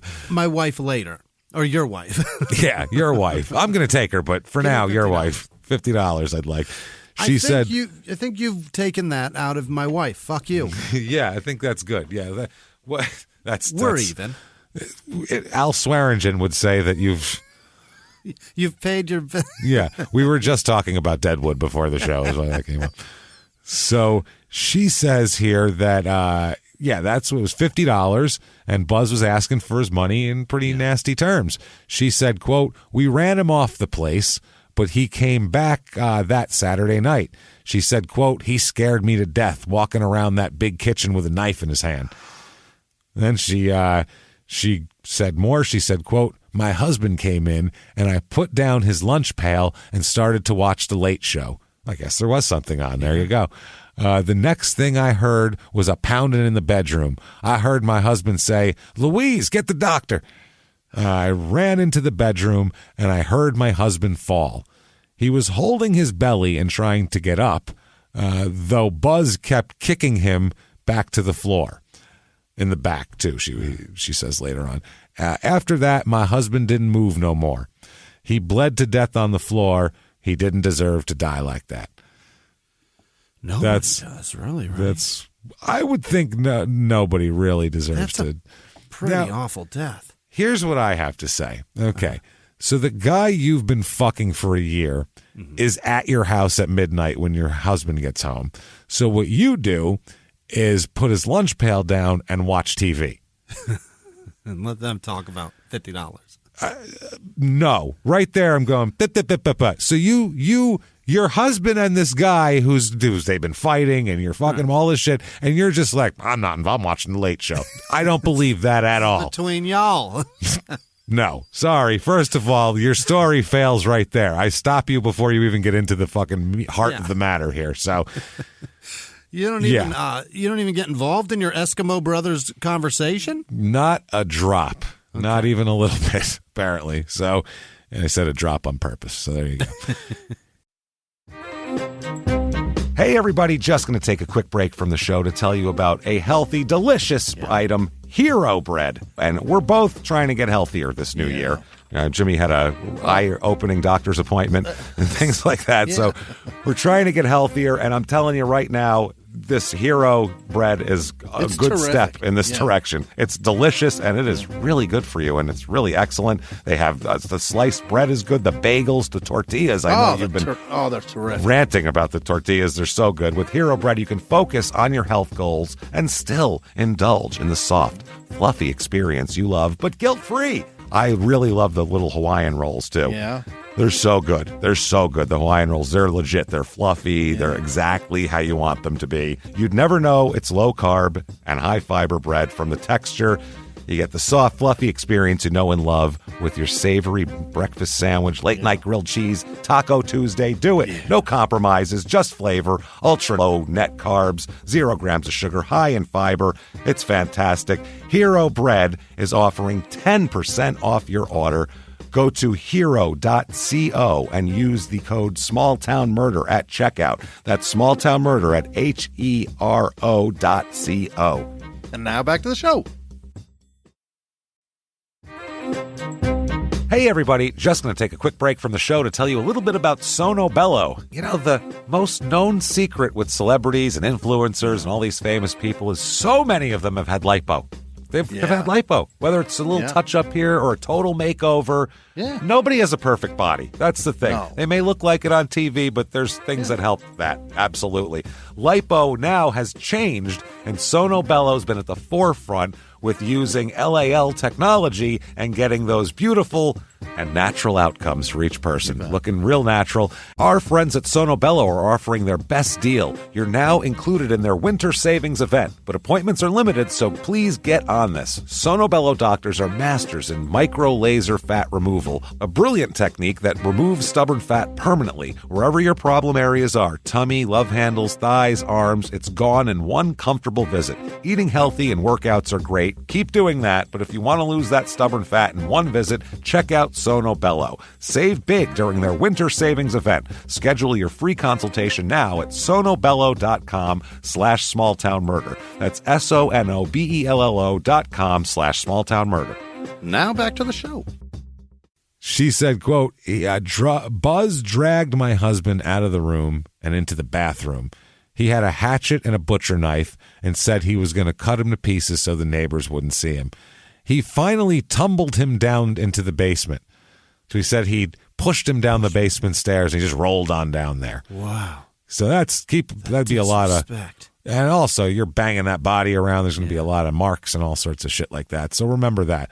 Right. The other option would be she helped him carry the body down there. Yeah. That would be, but then he wouldn't be covered in bruises. So we'll find out how bruised up this guy is later on. She then paused a moment to collect herself. Quote, next was Mother's Day, and my brother came to our house. She said that, quote, I wanted to tell him, but Buzz was hiding in the closet. Buzz wound up cutting the arms and legs off my husband, and he told me to look at them real good because it would be me next time. Yeah, that's when she said also he look at them when he dumped them on the kitchen table before her. So that's pretty disgusting. She also said that Buzz then kidnapped her and her children. The kids weren't aware of anything that was going on. She did say, though, quote, although Nancy, the 8-year-old, had a dream her pa had been killed. Maybe you think maybe she woke up and saw something. She had a dream. The same. She certainly heard something. Yeah, something happened. She said, quote, and the first thing Buzz did when we reached Arkansas was to head for the woods where we had no food and we had to drink swamp water until me and the kids got away from him while he slept and caught a bus. Gross. So they sat around, no food, drinking swamp water, being eaten by mosquitoes until 2 weeks later he finally fell asleep, I guess. He's been up for 2 straight weeks, and she's been able to escape with the kids. She's looking at her watch every day, all day. Yep, and you see her. She stumbled out of the woods and right up to a bus station, right? That's what you're thinking in your head here. So we'll get into how she actually got to the bus station. It's a little bit different than she says. She also said that Buzz was evil. He's evil. I would say so. She said, quote, he would pick up my little boy and he would spank him and beat him. Okay. Then she said, quote, he thought he could molest Nancy, but I broke that up and I thought he was going to break my neck. Then the sheriff asked, did he molest you? And she said, that I won't say. Okay. So then she also said that both of the children are sick and her daughter's running a fever, and she said, quote, my feet are so swollen I can't even get my shoes on, which is why she's barefoot in the driveway. And she said, Larry wouldn't have wanted me to give in, and I can't give in now. She said, I waited to talk to the sheriff because I was so scared. I should have done something before now, but I couldn't take a chance on hurting those children. I couldn't have done anything about it anyway. So this poor woman has just been stumbled out of the woods barefoot and just right up to the bus station and took a bus, and it's, you know, she's really been through it, James. It's been a harrowing ordeal for her, really has. So there is that. So what the sheriff does here is he calls Marion, Indiana, and he says, quote, we got a gal down here who says that early in May, day before Mother's Day, and then recounts this whole story. So they go over to the house. And they go into the basement where I'll let Dr. Lavengood, he says, quote, it was unbelievable. Larry Schmidt's death could have been caused by one stab wound through the heart and nothing else. But what he found was the body dismembered and divided into 5 pieces and 3 different parcels is the way he described it. Yeah.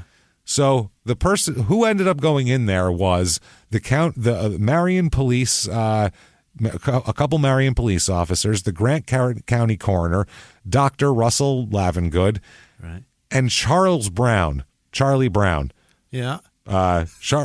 Charlie Brown, by the way, I just heard that the guy who did the voice of Charlie Brown killed himself. I was like, oh, that's terrible. Recently? Yes, it's like yesterday. He's like 65 years old or something. He killed himself. I was like, oh, that's terrible. He was a kid when he was doing Charlie Brown. I didn't even know that. No kidding. Yeah, it wasn't like an adult playing a kid. It was an actual kid back in the 60s. That's amazing.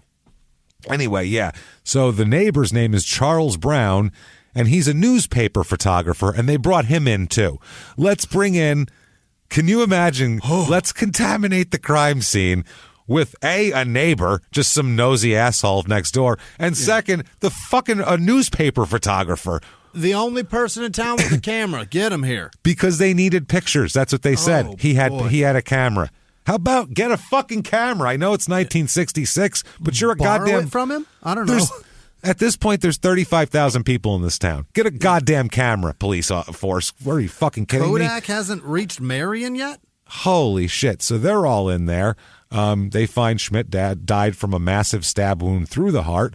Schmidt's arms and legs had been severed with a saw between the elbow and shoulder there. So in the middle of the arm, not even on a joint. Wow. Does this guy never carved a fucking chicken or a turkey? Nothing. Get the joints, dude. What are you doing? Jesus Christ. Right through the bone? And the legs had been cut off at the hips. I assume there was probably at the joint. He probably did the arms first and then was like, this is fuck. Fuck. Oh, shit. There's like a ball. It's like an action figure when you pop the leg off. I see how that works.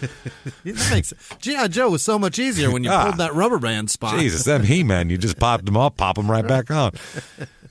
They said the severed arms had been wrapped in a rag and placed near the lower part of the body, and the legs had been, quote, tossed aside. What? Not even... So he just left him in the basement? He wrapped the arms up and was like, Jesus, what a pain. Fuck these legs, and just threw them. Just threw them aside. A little more work than I thought. Jeez, and he was wearing Larry's body was wearing only a pair of shorts. So he kept his shorts on him. So, so she's saying, killed my husband, used a butcher knife, hacksaw, blade, and an axe to dismember the body. Oh, lordy, lordy, lordy. So they said that... they end up, and we'll find out how, they end up finding in Arkansas a hacksaw blade believed to be used in the dismemberment, still with blood on it. So that's good. Now they're looking for Buzz. Buzz is still gone. He's still in the swamps. Yeah. Think about that. They got her. So this is right from the paper here. Quote, when word reached Sheriff R.W. Richardson down in Curtis, Arkansas, that Buzz Stewart was wanted for murder, you could have knocked the sheriff over with a feather. Richardson owned land next to Pearl Stewart's and had watched Buzz grow up. They said that most of the neighbors said you couldn't have found a nicer guy than Buzz in the whole county. He's the county's nicest boy. He won a contest for county's most congenial in the county. Is this just a town full of bullies? How is that the nicest man they've fucking churned out? Nicest man in town. Here's a direct quote from the sheriff. Quote, never did a wrong thing in his life, except maybe a little poaching. And it's sept, it says, like they really did it. Yeah, with a fucking apostrophe there. Sept a little poaching. He was a great fellow with a rod and gun, and he went off to live in the north and work in a factory. He went off to live in the north. Off in the north. Indiana. Wow. And continued poaching other dudes' wives, that son of a bitch. Oh, he's a wife poacher. He's a deer poacher in the off season. Sometimes he'll poach a deer's wife. He'll do that. He'll shoot the deer and fuck its wife over and over again. He likes to do that a lot. He fucked my wife, but he did it in a real respectful way. You know what I mean? He wasn't mean about it, treated her right. No Makes bruises sense, on her ass. That's the nicest man. So think about what I, as the sheriff, have done. I've done some pretty bad shit. I've tied people to trees in the swamps so animals will eat them. I mean, that's just me, though. He's a nice man. To the skaters. Oh, my goodness. So he said that he's known the family for 26 years and never, ever knew of Buzz being in trouble. He said, quote, not so much as paying a fine for anything in Clark County. Not even nothing. He's just he's a gentleman is really what he is. The father's, quote, highly respected, and mother was the former postmaster. So they said, Jesus, in spite of his past, the sheriff did have to go try to find him, No, he's a good kid. Never mind that. Next theory, he couldn't just say that. He had to go find him. So he went to the farmhouse, the Stewart's farmhouse, talked to Pearl.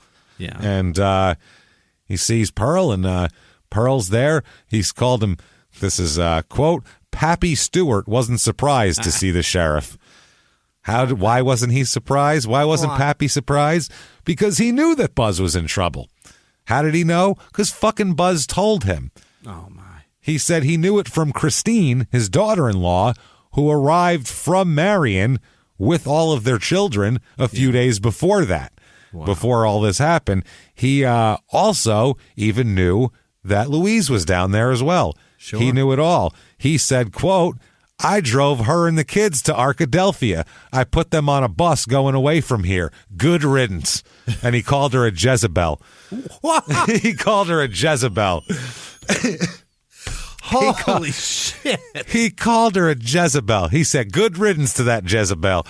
He called her a Jezebel, which is hilarious. But yeah, he drove. That's how she got to the bus station, was the father, Buzz's dad, drove her there. Yeah, he had to alleviate his boy of this problem. Yep. And he knew Buzz was in the swamps. He knew that she was there. He drove her. Imagine that. He drove her while the daughter-in-law is sitting there with the 3 kids in your living room. Hold on, I got to drive a mosquito-bitten fucking woman and her children that your husband's also banging. I got to drive them to a bus station. So those 4 came with him too? His wife, Christine, and Buzz's 3 kids came down once Buzz was gone for a week. Holy shit. They didn't know where he was, so they just left and came and stayed with the parents, with his parents at the farmhouse, saying, I don't know where the fuck Buzz is. Yeah. So then, wouldn't you know, about a mile from here, down in the bottom swamp? The swampy bottomlands. Gross. So, yeah, he was, then he asked, he was asked by the sheriff if Buzz was sneaking out, has been around there, today. And old Pearl Stewart said, quote, he didn't really know where he's going, but he said, quote, if he's heading back to the swamps, you'll never catch him. He knows them swamps good as anybody. Yeah. He knows them. Yeah, he knows the Arkadelphia swamps good as anybody. So it's also, well, I don't think Brian Laundrie didn't know any swamps. He was in he knew those Florida swamps, though, didn't he? I don't know. He died out there. Is that knowing it? I mean, I don't know. He knew that particular They said he knew it. Who the fuck knows? I don't know if he knows. He looked like a tool. I feel like he doesn't know it. He's the type of guy who'd be like, I know karate. I know this. I know that. You know what I'm saying? I met this movie star. Like, fuck you, bro. That guy wouldn't drink out of a... Okay. But obviously, murder aside, we're going to concentrate. That asshole, he's in a fucking 95-degree weather, and the cops offered him a bottle of water, and he said, no, I don't drink out of plastic. I'm going to wait until... You're going to die in the desert, dumb fuck. They should have beaten him to death with a bottle of water right there on the spot. Put a little plastic in your body, motherfucker. Open your mouth. I'm going to piss in it. How's that? Do you drink from cocks? Because that's what you're getting next. You son of a bitch and fucking hippie asshole. Sorry. I care about the environment.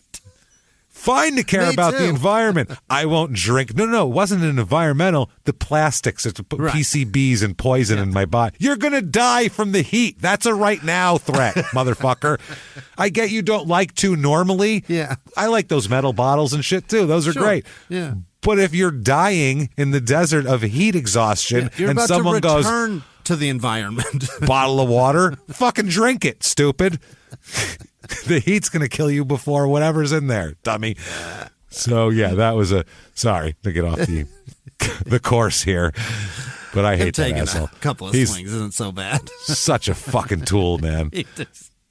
Hate that guy. Well, he's dead, so who cares? But still, tool. So anyway, this point, they get county and state law officers. They can't just send sheriff neighbor guy out here looking for him.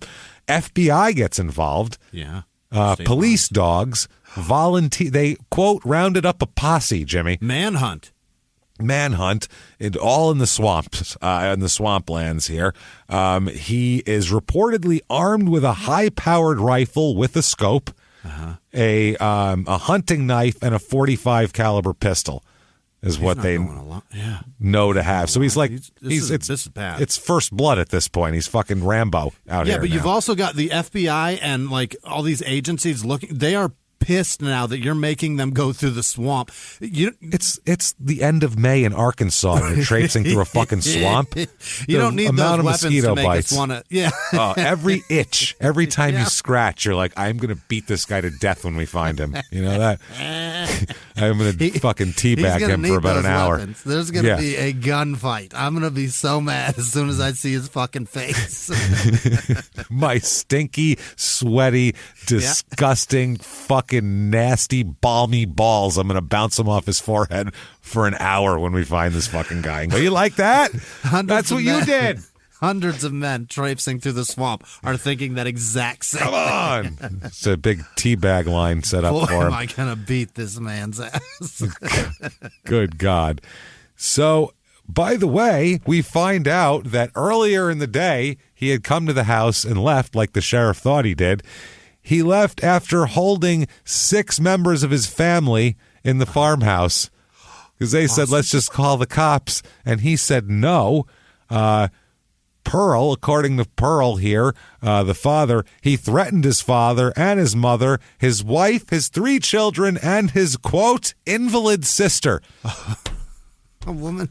Threatened them all. Wow. And then left. They were all at the house, then took off. So the posse's after him. They have bloodhounds brought in from the Arkansas State Penitentiary.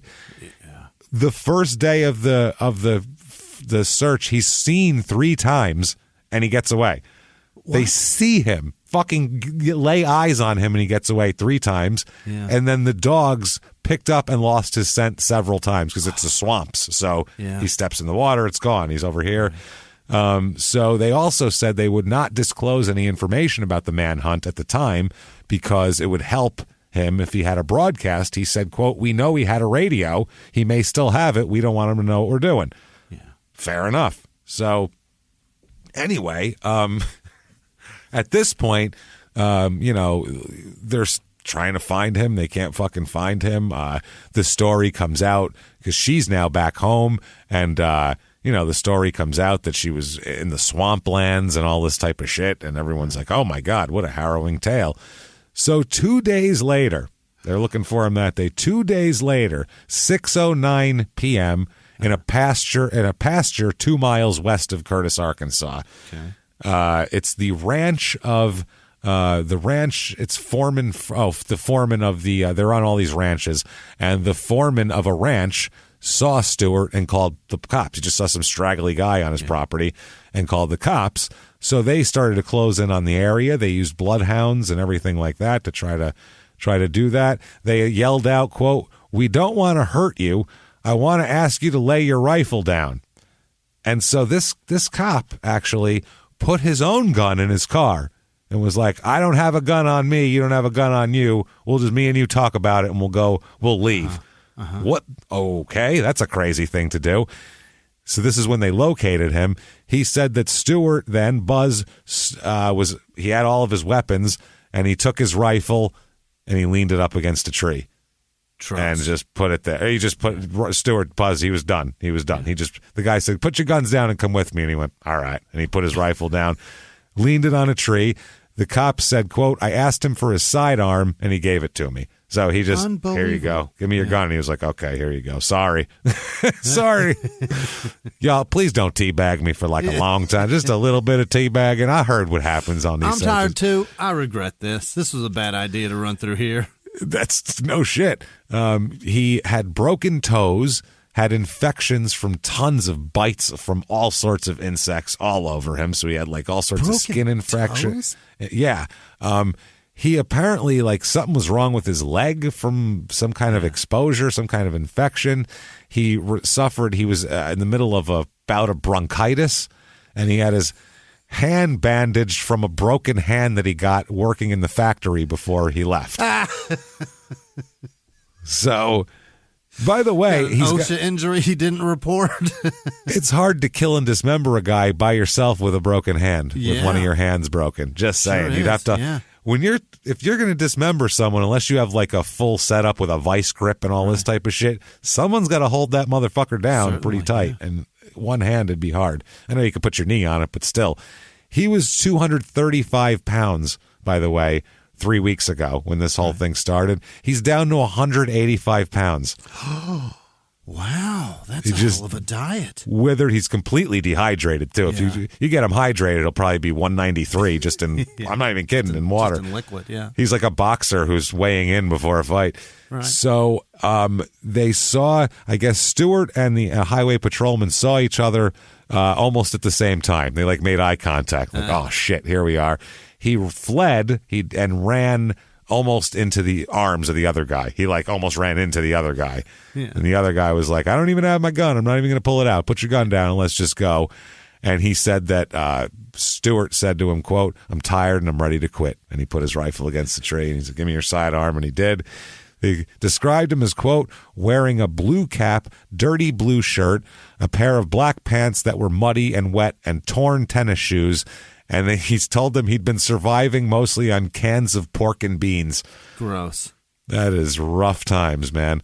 I love pork and beans. I'll eat a pork and bean anytime, but not in the swamp. Not for 2 weeks. Not in the swamp for 2 weeks. How you been opening those cans, sir, with your teeth? No, I guess he might have had an opener. I'm sure he had a little bag with him. Well, I guess he had a knife, but still, that's a nightmare. Oh, man. So they said that when they, at the time, they said, quote, "Come on out, Buzz," because he kind of ducked into the bushes. Yeah. "Come on out, Buzz. We got you covered. We don't aim to hurt you none. Just want to ask you a few questions." Ain't aiming to hurt you none. So they said, quote, "Buzz stepped out of his swamp thicket hiding place, threw his handgun on the ground, stood his rifle against a tree, and surrendered with no trouble at all. Right away, he said, 'I didn't kill or cut up nobody.'" What? Say again? Huh? How'd you know about that? Said, "I hadn't kidnapped no woman neither. That ain't me." I'm sure you heard something. Y'all know me. That ain't that kind of guy. So I'm the nicest man y'all ever turned out. Shit, I'm perfect down here. Just poaching. He said that 2 officers came to Arkansas from Indiana to take him back, but he won't leave right away, as we'll talk about. All of the Stewart friends, family friends, told him not to worry, that everything's going to be all right. And his father said, quote, "That Jezebel's going to get hers." Jesus, man.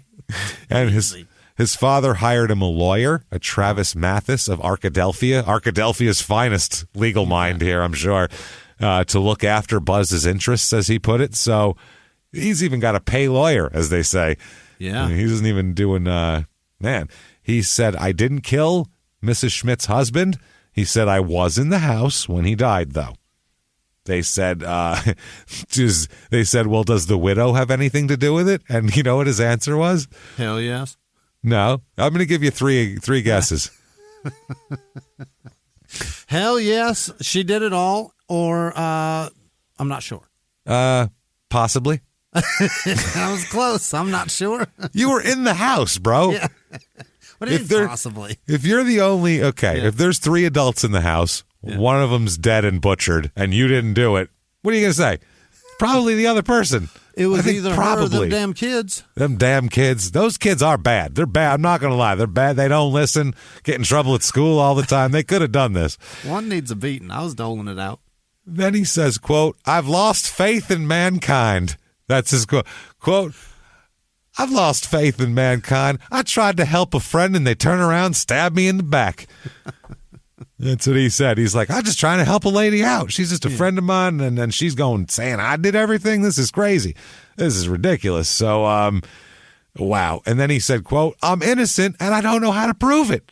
How do I prove it to y'all? She's a criminal mastermind. She put it all on me." This fucking moron. So he did say that he would fight extradition if they want to take him away, because he said, "I'm not going till I have to." Yeah, I'm going to stay right here. Jesus, this fucking guy. It gets better with this guy. The sheriff down there ended up getting an axe, a hacksaw, pliers, and a screwdriver that they found in the swamps with blood all over them and shit like that. Once they looked around where he was, he said, "We may be able to send the whole package to Indiana to let them do the examination. We don't want it. Shit. Yeah. We don't even have a camera, for Christ's sake." Oh, that's Marion. Yeah. So, never mind. There's blood all over this shit. It's useless. It's disgusting. I was looking for a nice new hacksaw, but I don't think this is the one. Doesn't have a lifetime warranty. No, hell no. So the sheriff also said that Stewart told him where the car that he and Louise drove from Marion to Arkansas was hidden. The sheriff said the auto was burned, and that Stewart said he'd burned it at Louise's request. She said, torch it all." They did disassemble it together. Stevenson also quoted Stewart as saying the woman wanted to leave no clue to their whereabouts. She wanted to disappear into the swamps forever. She almost did. They almost died there. No shit. They said a search of the church where the two had hidden at one point is where they found the weapons, the axe and the hacksaw and all that shit with blood on them. I guess they had hid out in an abandoned church at one point, or like an old church. Stewart was captured. This is 2 miles from his dad's home, the farm there, and also the sheriff's house. 2 miles from that. That sucks if you're going into hiding and you happen to live next to the sheriff. You're like, God damn it, my house is a terrible place for this. Right there. That's not easy at all. The sheriff said, quote, I watched that boy grow up. Something went wrong. That boy never paid a fine that I know of, and his folks are just shocked. Okay. Shocked. He said that Buzz said that he talked he's the one that talked Louise into going back to her parents' house. Yeah. He said, you got to get out of here. He said, quote, she would not have made it here in Arkadelphia. The children would have died. Sure. Well, yeah, living in a swamp, anybody would fucking die. No, what are you Arkadelphia has everything forever? To do with the fucking swamp. You don't have shelter. What do you right? Or food or anything, or even like a population center to try to get those things from. You're living in a fucking swamp, dude. Unless you're Wesley, you can't thrive in the swamp. And even he barely made it out. Barely. And that's, well, there are no rodents of unusual size here, so there is that. That's going to help a lot, I would say. Imagine if you put rodents of unusual size into the whole thing. Forget it. This is a completely different fucking...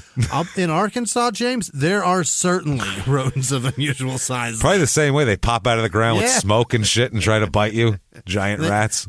The only difference between those and the ones in the movie are that those ones are fireproof. You can't light them on fire. So we're talking about The Princess Bride, in case you don't know. And also, if you don't know, shame on you. Go watch The Princess Bride. It's terrific. So anyway, he says that, at this point, he says, we weren't lovers, or we didn't plot a murder, and we never even hooked up. I don't know. I was just helping a friend of mine. Which, so far, all the other things he said he didn't do, he did. So. Oh, he did, yeah. He also says that he knows how old Larry was killed, but he didn't see the slaying nor understand why he was killed. He said that he'll give a full account in court, though. Don't you worry about that. Once we get to court, buddy, it's all on. So they found, like I said, they found the car. They found all that shit. He said that it was burned when Louise asked him to. Quote, I shouldn't have taken them down here. I know better, but she wanted to.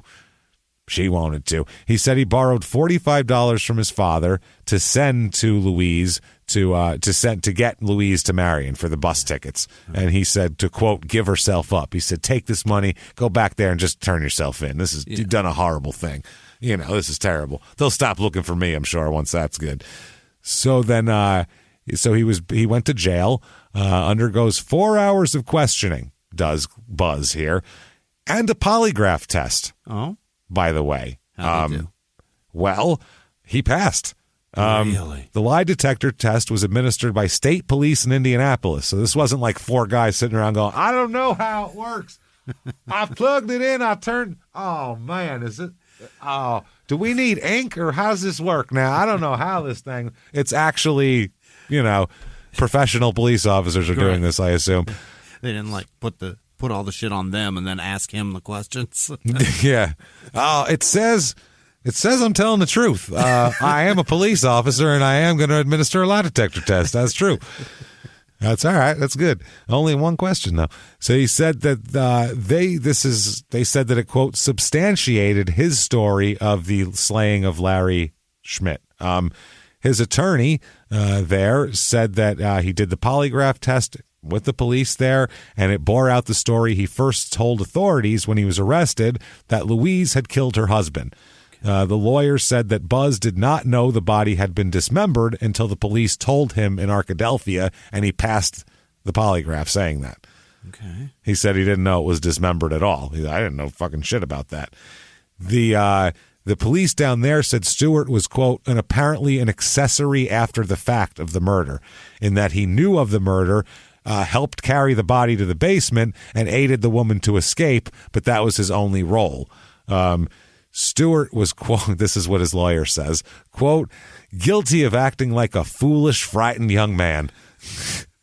Jesus, I love how they frame people. He said he hoped the lie detector test would lead to at least a reduced charge against him because, he doesn't deserve murder charges for accessory after the fact. Nicest guy I've ever met. Nicest guy. I mean, he'll even help you with a body. I mean, we always say a friend will help you move, a true friend will help you move a body. That's a true friend right there. That's all I'm saying. He wasn't even good guy. Went out of his way to bang a neglected wife. What a sweetheart of a man. What a sweetheart. So he has one consistent story that passes a polygraph. Yeah.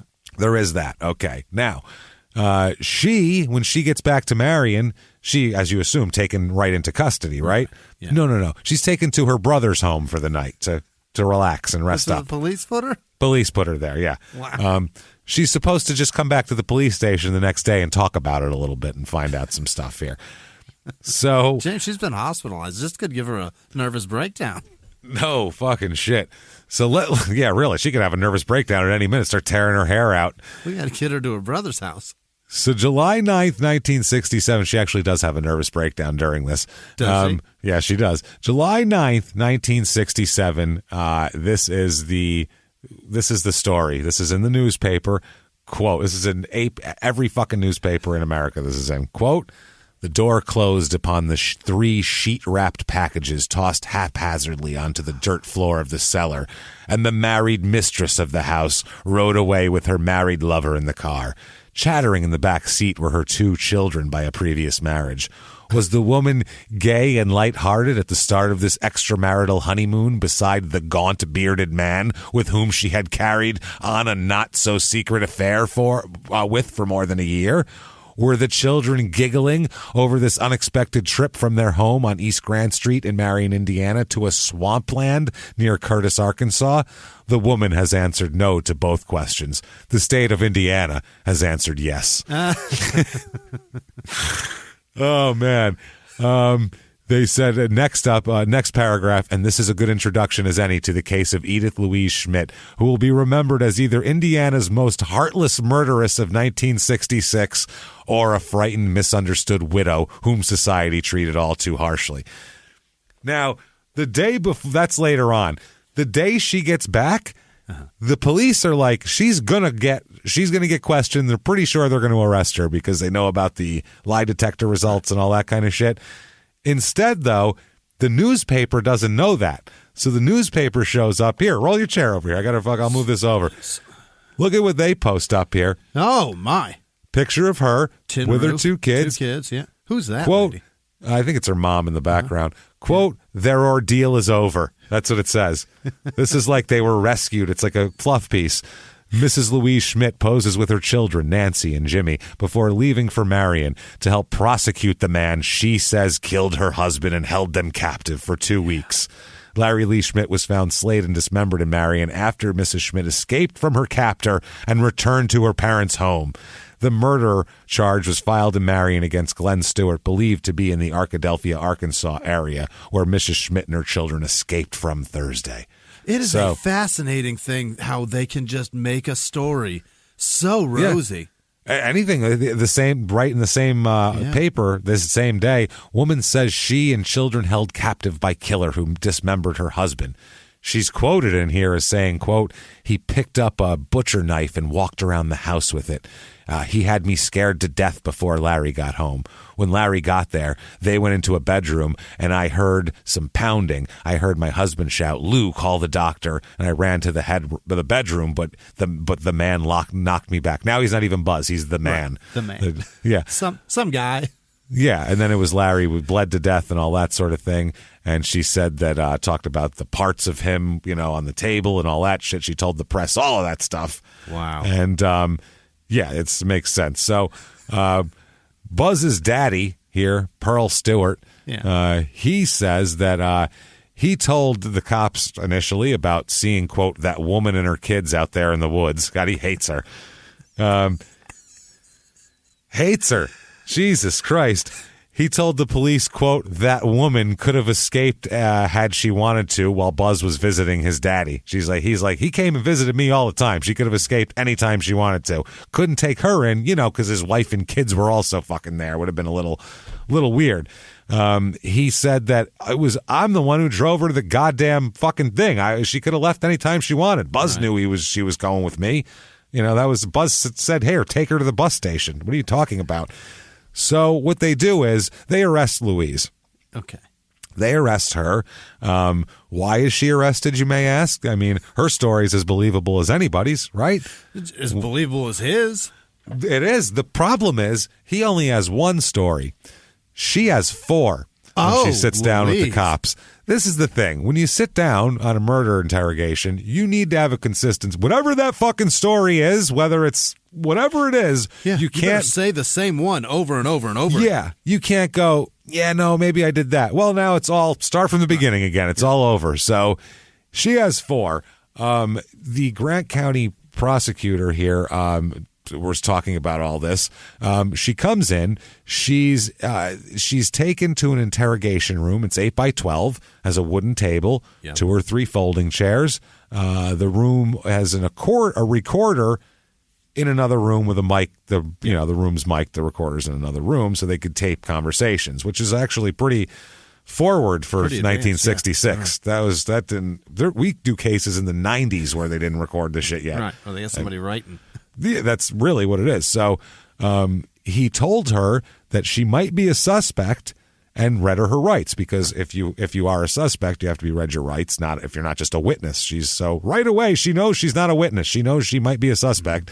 She's told, rights to all that kind of shit, rights to everything she said against her, against anything you say against yourself, all that. She stated she did not need the services of an attorney, and she was happy to talk. I'm a witness. What are you talking about? I'm happy to tell you everything and help you solve your shit. I'll help you solve your case here. Yeah.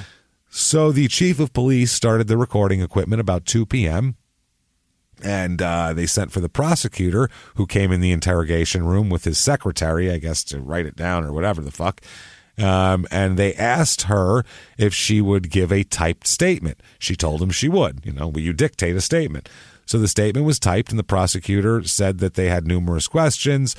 Later on, she ends up signing a typed statement.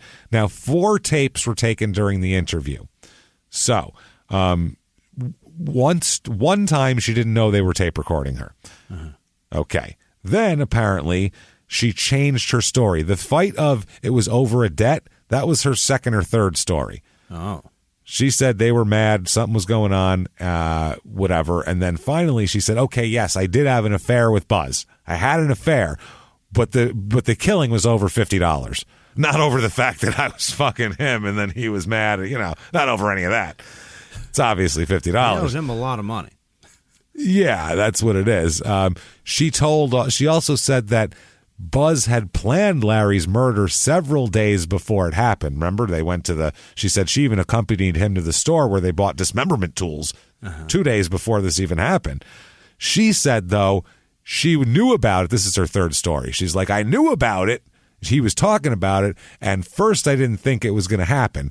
That's her third. Then her fourth story was she knew about it, but then she backed out of the plan because she thought it was a terrible idea, obviously, or kill my husband and cut him up. She said, though, she was hauled back into it by Buzz and his threats. He started threatening her. She said the threats were the reason she didn't tell anyone about the plan before it was fulfilled. She could have just stopped it and called the cops and said, yeah, hang out at my house about this time on this day. There's going to be a guy coming over with a hacksaw to chop my husband into pieces, maybe intercept him. And gradually, little by little, James, she has made herself more guilty. Little by little, she's at least right now a conspirator. Yeah. And in an interrogation, that's what it does, though, because first you'll have your bullshit story, and then they'll go, well, what about this, and what about this, and what about this? And then you have to rectify those things and make them right. So then you change your story a little bit. Oh, well, yeah, I was there, but I didn't see anything because I was over here and there was that. But so we had an affair, but really it was over $50, little by little. And by the fourth time you're telling the story, you've added like 10 things and they've got you to say other things and it becomes completely different. So she said she kept silent for so long because she was so scared. She was afraid of what she called the, quote, ugly, ferocious man. Ugly and ferocious Buzz. Oh. Afraid of him. She said, I was afraid not only he was going to kill me, but he'd obviously kill my kids too. Obviously. And she's crying, and the prosecutor's not impressed, and they bring in first-degree murder indictments against her. So there you go. She said that she entered her home on the night of the slaying.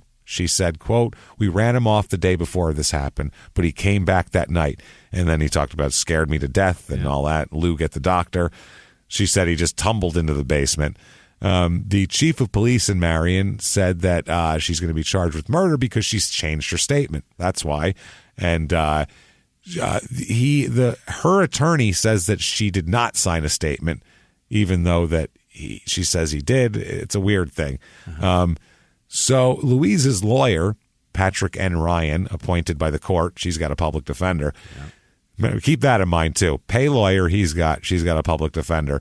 He said that she's, quote, "not a Jezebel," but, quote, "a poor, frightened, uneducated girl caught in a swirl of Buzz's unsolicited passion and utterly incapable of handling a situation which the lover allowed to go from bad to worse." That's one way of putting it. I don't know if that's anyone's going to believe it, but you can try it. It's flowery. She's a big dummy, James, and she's incapable of getting out of what this man's unbelievable silver tongue clutches. Did you say big dummy? No, you mean poor, frightened, uneducated girl who's, quote, "caught in a swirl of someone's unsolicited passion," Jimmy. Right. Jesus. It's like, what, were you born fucking yesterday? You never seen a girl caught in the swirl of unsolicited passion before? This is what it fucking looks like. What do I have to keep telling you people? It's not her passion, it's his, and he just wants to fuck, and she has to do it. If I got to keep fucking telling these people about unsolicited passion, they never understand. That's murder. That's how it goes. So she says at one point during the questioning, she collapsed and, full of just tears and everything else. She said she told reporters that she was on the verge, or her lawyer told reporters that she was on the verge. She's in a trance and on the verge of a nervous breakdown brought on by tension and lack of food. And he also said that his client would never, ever get a fair trial in Grant County, and he does get a change of venue. And she's also going to have a separate trial because they want Buzz to testify against her. Right. Because, they believe him because he passed the lie detector. So Buzz at this point, rather than get tried, he is moved to a hospital. Okay. He's put in a hospital at first here. Mental hospital. Uh-huh. He's ordered at some point returned a few weeks later to the Grant County Jail. He had been taken to the he was in the mental hospital. Then they put him back in the jail after a reported escape attempt. So they put him back in there. But his lawyer told the court that he had proof that he wasn't involved in the escape attempt and blah, blah, blah, blah, blah. Okay. So, it's pretty fucking crazy. So they end up letting him out of jail back into the mental institution for a while. Then he goes back to county jail again. Mm-hmm. He's going back and fucking forth at one point. So once her trial comes up, everyone's going, why is his name not on the witness list? Mm-hmm. It's not on the witness list because at that point he's at Beatty Memorial Hospital in Westville, Indiana for tests to determine whether he was capable of testifying or standing trial. They're not even sure if he's competent? They're not even sure if he's competent. At this point, okay, here it is, Jimmy. During the trial, they said, why can't we hear from the other guy? Okay. Stewart, his trial is going to be super delayed. He can't testify because he had to be taken crying from court, crying, screaming, reading a Bible, and not recognizing his lawyer at the state hospital or not recognizing his lawyer. He went completely batshit like the Deadwood Reverend, completely nuts, just spouting shit off in the streets about Jesus, doesn't know what's going on. Get that man a dildo. He's hysterical. He's clearly hysterical. Get him a dildo. Cheer up, Dick. Yeah. So they take him to the hospital, and he is given a label. Oh, great. This is a medical and then translates to a legal classification of what's wrong with him. I can't wait for this. And I quote, Buzz Stewart is grossly insane. That's the greatest thing I've ever. Grossly insane. Not just insane, grossly insane. He wears his brain on the outside of his head. He's so insane. Grossly insane. If you say that, I picture somebody who's literally screaming. They got their tongue out. They're hitting themselves on top of the head with a pot and pan, and they're like, I poop my pants. And there's poo everywhere. Running into walls and shit, and they're throwing poop at you and peeing for distance and shit. Like, how far can I get it? And they're just shooting it out. Grossly insane. Is amazing. Grossly. So Louise's attorney at this point says, quote, I'm more convinced than ever that my client is completely innocent. Completely. He quoted the children as saying that, quote, Stewart was mean to us. Yeah, well, he must have murdered and chopped a guy up then. He was mean to a 5-year-old. This is a gift to her, though. Yeah, that is true. He said that Nancy, the girl, told him that Stewart, quote, whipped me and Jimmie with a stick because we wouldn't walk fast enough in the woods. And he bought some potato chips and meat once, but he ate them all and we were hungry. Right in front of us. Right in front of him. He's like, this is some good spam right here, buddy. That's probably what it was, huh? It probably was. Potted meat. Something in a can. Gross. Oh, my God. Both children, which would be horrible if that's true, both children said that Stewart was a frequent visitor to the Schmidt home back home in Marion, and that their mother often said that she was scared of him. That's what the children say. The children said they knew nothing at first of the father's murder, but when coaxed by their grandfather, they said, quote, Mommy told me that Stewart stabbed Daddy and cut his arms and legs off. She told me not to tell anybody because Buzz would kill me too. Mommy was shaking when she told me because she was scared of Buzz. Why would you tell an 8-year-old that? That's crazy. Why would an 8-year-old say she doesn't know and then she knows that? Yeah, Mommy said Daddy's arms and legs got cut. Why? I could say Daddy's in heaven or whatever. You don't have to say that we dismembered Daddy in the basement and here's how Jesus Christ. So... Anyway, that's... Yeah, an 8-year-old doesn't even know that those come off.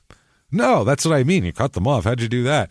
Now, they say they're going to put Nancy on the fucking stand. The prosecution wants to put Nancy on the stand to talk about the whole ordeal. It's horrifying. That's child abuse. So Lonnie pops up. Remember Lonnie? Dad, yeah. Lonnie pops up. At one point, they say, the little girl's not going to be able to testify because she's ill and had to be taken to the hospital. That wasn't true. That's just a story that they told for the newspapers because in reality, Lonnie showed up and said, I'm taking my fucking kids and we're getting the fuck out of this place. Right. You're not putting my fucking 8-year-old little girl in a murder trial on the stand and everybody staring at her, writing shit in the newspaper about her. We're going to disappear. You ain't going to fucking hear from her again later. That's what he did. Dad. So Dad did that, which is great. I mean, he stepped up, but I don't know what happened to Dad because we'll talk about the kids in a minute. So Buzz's wife is at the trial, Louise's trial. Yeah. Buzz's wife's there, Christine. Awesome. His parents are there. The one's calling her a Jezebel. But yeah, they come to see justice done to that Jezebel. That's what they say. It's an 8-man, 4-woman jury there. So the one thing is they want to admit the recordings, and their defense is obviously trying to get the recordings not admitted. Because if you hear a person on audio tapes tell 4 straight different stories, you're not going to believe a word they say anymore.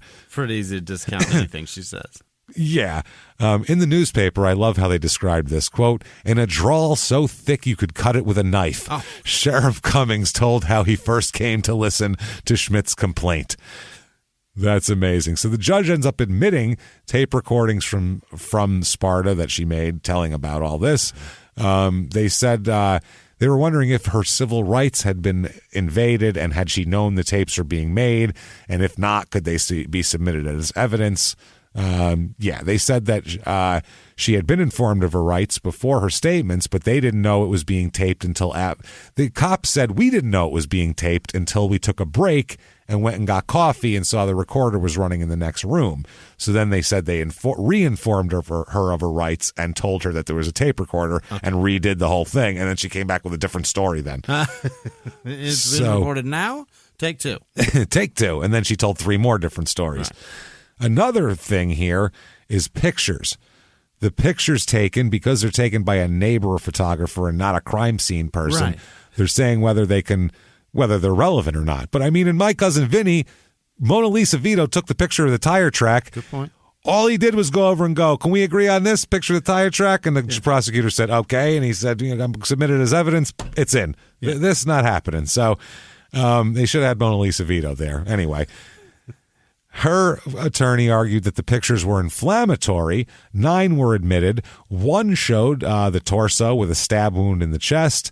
The doctor that did the autopsy testified about the stab wound to the heart.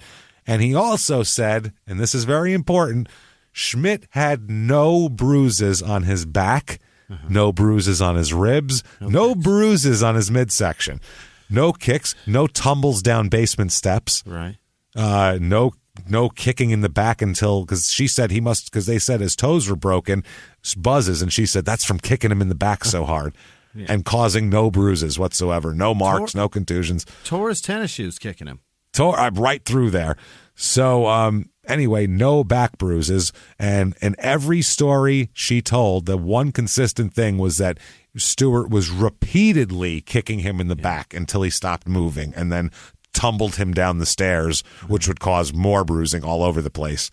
Also didn't exist. These facts point to this is much more horrible than that. Oh, this is way worse. Yeah, this is worse. This is like calculated. One stab wound in the right spot, bleed out, and then we both move him. Here's what I think happened. You want my fucking... I'll wait till the end. I'll give you my theory, okay? Because I have a theory. I'm sure you have a theory. Yeah. So on cross-examination of this person, the defense attorney tried to minimize all of this by showing that Larry was 200 pounds. That's way too strong to be stabbed by his, quote, frail little wife. She couldn't have stabbed him in the heart. That couldn't have happened.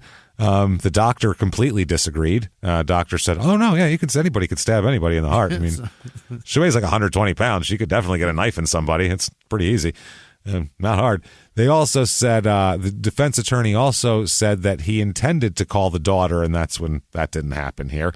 So, like we said, Lonnie Goodwin took them to Albany, Indiana, and took them away. So. I swear to God. Every fucking town is somewhere else. I swear to God. Albany, Indiana. I was just dying at that in my fucking head. So Louise gets on the stand with the jury not there. I don't know how this works, how the fuck they ended up doing that. But she's testifying without a jury? Yeah, I don't know if it's like I don't know how that's possible, but they're doing that. I don't know if they made some kind of deal that the jury be given the transcripts, but still you have to be able to read somebody. So they said that you could have had an attorney or refused to make a statement. They read you your rights 4 times, and, you could have done that. She said, quote, "I just don't understand things like that." No. That's what she said on the stand. And the prosecutor said, "Things like what?" And she said, "Like lawyers' statements and things." Like lawyer statements and things. Yeah. That's very fucking interesting. So she said she was. I volunteered for questioning. Yeah, because you had to set up your story too. So they admit all the tapes, and then to the embarrassment of the court, because they get these tapes are like a 2-day thing, and we're gonna hear the tapes. It was like the Watergate tapes. It was like Nixon. Right. We're gonna hear the tapes, and then the tape recorder didn't work. God damn it! So they had to go have it repaired and brought back in. One of the tapes was inaudible due to background noise. There's something wrong with it. One of them was garbled, and 2 of them were crystal clear. And in these tapes, she gave 2 completely different versions of what happened. The only thing that was the same was that Buzz is a bad guy, and he dominated me and everything we did. Right. Yeah. So they said... when they were talking about the tapes, he said, quote, "At the start of questioning, they didn't tell you that you could have, that you didn't have to talk to them at all?" And she said, "No." And they said, "Didn't they tell you that you could be quiet and keep your mouth shut? They wanted you to answer questions. Did they tell you that at the beginning, anything you say could be used against you in court?" And she said, "After I signed the statement." But they have tape recordings of her being read her rights before that and saying, "Yes, I understand." So, yeah, they said they didn't say that anything you say could be used against you in court. She said, "No, they didn't." And they didn't say you had the right to talk to a lawyer. They told me that the judge would appoint me a lawyer. Did they say that when? She said, "They didn't give me a specific time or date, no." And they didn't tell me what time or date it was, but they said I could talk to a lawyer. I don't know what day it was. It's just double talk. They said, and then they ask her, did they tell you that if you didn't have the money to hire a lawyer, that the state of Indiana would get you a lawyer, would furnish you one? She said, this I didn't know till after I signed the statement. I didn't know if I had to hire one or anything. That's in the rights. That's in the rights form. Literally says it. Literally, that's like one of the first fucking things they say. Right. So they kept asking her over and over. So they didn't tell you could have a lawyer present during questioning, and she said no, not at all, which is not true. So the state rested, and once the state rests, the defense, it's their time to present a case. They stand up and go, Your Honor, I'd like to make a motion for acquittal right now, literally, on the grounds of insufficient evidence. Let's just dismiss this and get out of here. Obviously, there's not enough. This is ridiculous. The judge went, are you out of your fucking mind, stupid? No. Present Opening something. Statement. Let's go. Yeah. Present something or get your closing ready. So they bring in Joyce Plummer, the manager of a Spiegel catalog shopping center in Marion. Remember Spiegel? They had those catalogs with a bunch of shit merchandise in them. No. You get like a silver-plated ID bracelet in there and shit like that, like a bunch of crap, and like a fancy pen that you could have shit engraved on. It's like things remembered? Kind of, but like it was a catalog. It had all this shit. It was like old. I remember like I had an aunt that used to have the catalog, and I'd be like, what is this shit? And I go over her house when I was very little. So she said a mail order signed by Louise for clothing, household equipment, and fishing equipment was received by the store on May 4th. 2 days before? 2 days after, Jimmy. This is after the fucking murder. Fishing equipment and outdoor equipment, clothing, household equipment, fishing equipment. What you'd need, if you had to live in a swamp for a while. Yeah, to be stuff in a swampy like that. Bottom. Yeah. This woman said that she notified Larry Schmidt, went to notify Larry Schmidt that his signature was necessary to raise the monthly payment on the family's account. And, that's how that happened. So, anyway, for the defense here, Ryan calls, like I said, her. She testifies to that. She says that Larry, this is Louise, said that the note said that she wrote a note 3 days before Larry Schmidt was killed. He brought her a note from his wife. This is a psychiatrist. Her psychiatrist was brought a note by Larry 3 days before Larry died.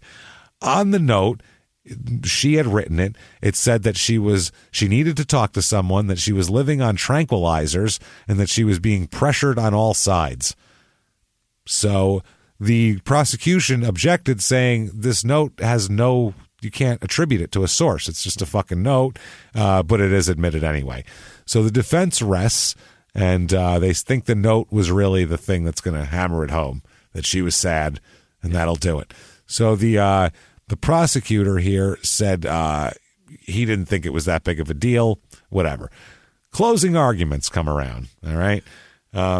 This is the defense closing. So this is, her public defender said, quote, would you believe it if someone said he was going to kill and cut up your husband and feed him to the birds? She knew no one would believe her, for she had been in Richmond, the state hospital. She had a nervous breakdown once, so she knew no one would believe that, is what he said. So don't blame her for not contacting the authorities sooner. Okay? Look at this pale, timid woman, easily overborne. You can't tell about a nightmare until you wake up from it. Buzz Stewart is a homicidal maniac, and only because she kept quiet are Mrs. Schmidt's children alive today. There's no evidence that she aided, abetted, or premeditated. She stood by in terror and confusion. Okay. She was sobbing so hard during the summation that, it was really fucking, really bad. It was moving. Moving. She's still sobbing. Then it's the prosecutor's turn. Okay.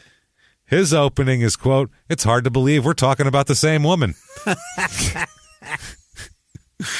He was like, are you out of your fucking mind?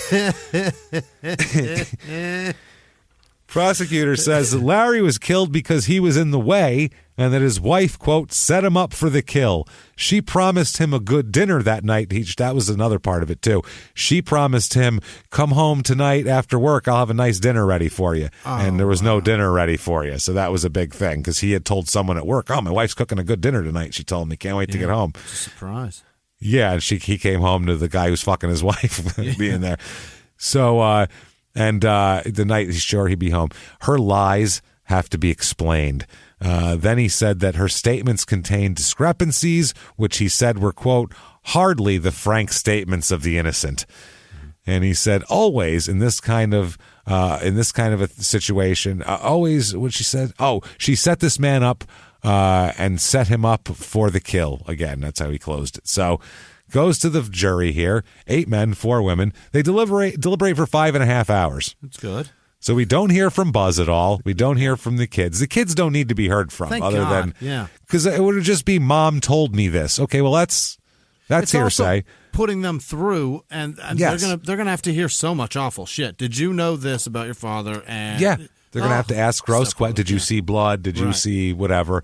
5.5 hours of deliberation. They find Louise guilty of murder. Guilty. Now sentencing comes up here. Mm-hmm. Electric chair was on the table, but the prosecution didn't ask for it, and the jury didn't want to give it to her, obviously. So the jury recommends no death penalty, even though it hadn't been asked for anyway. So you can't give this person the death penalty about this. That'd be crazy because it's just too murky. It's too swampy, Like at the bottom.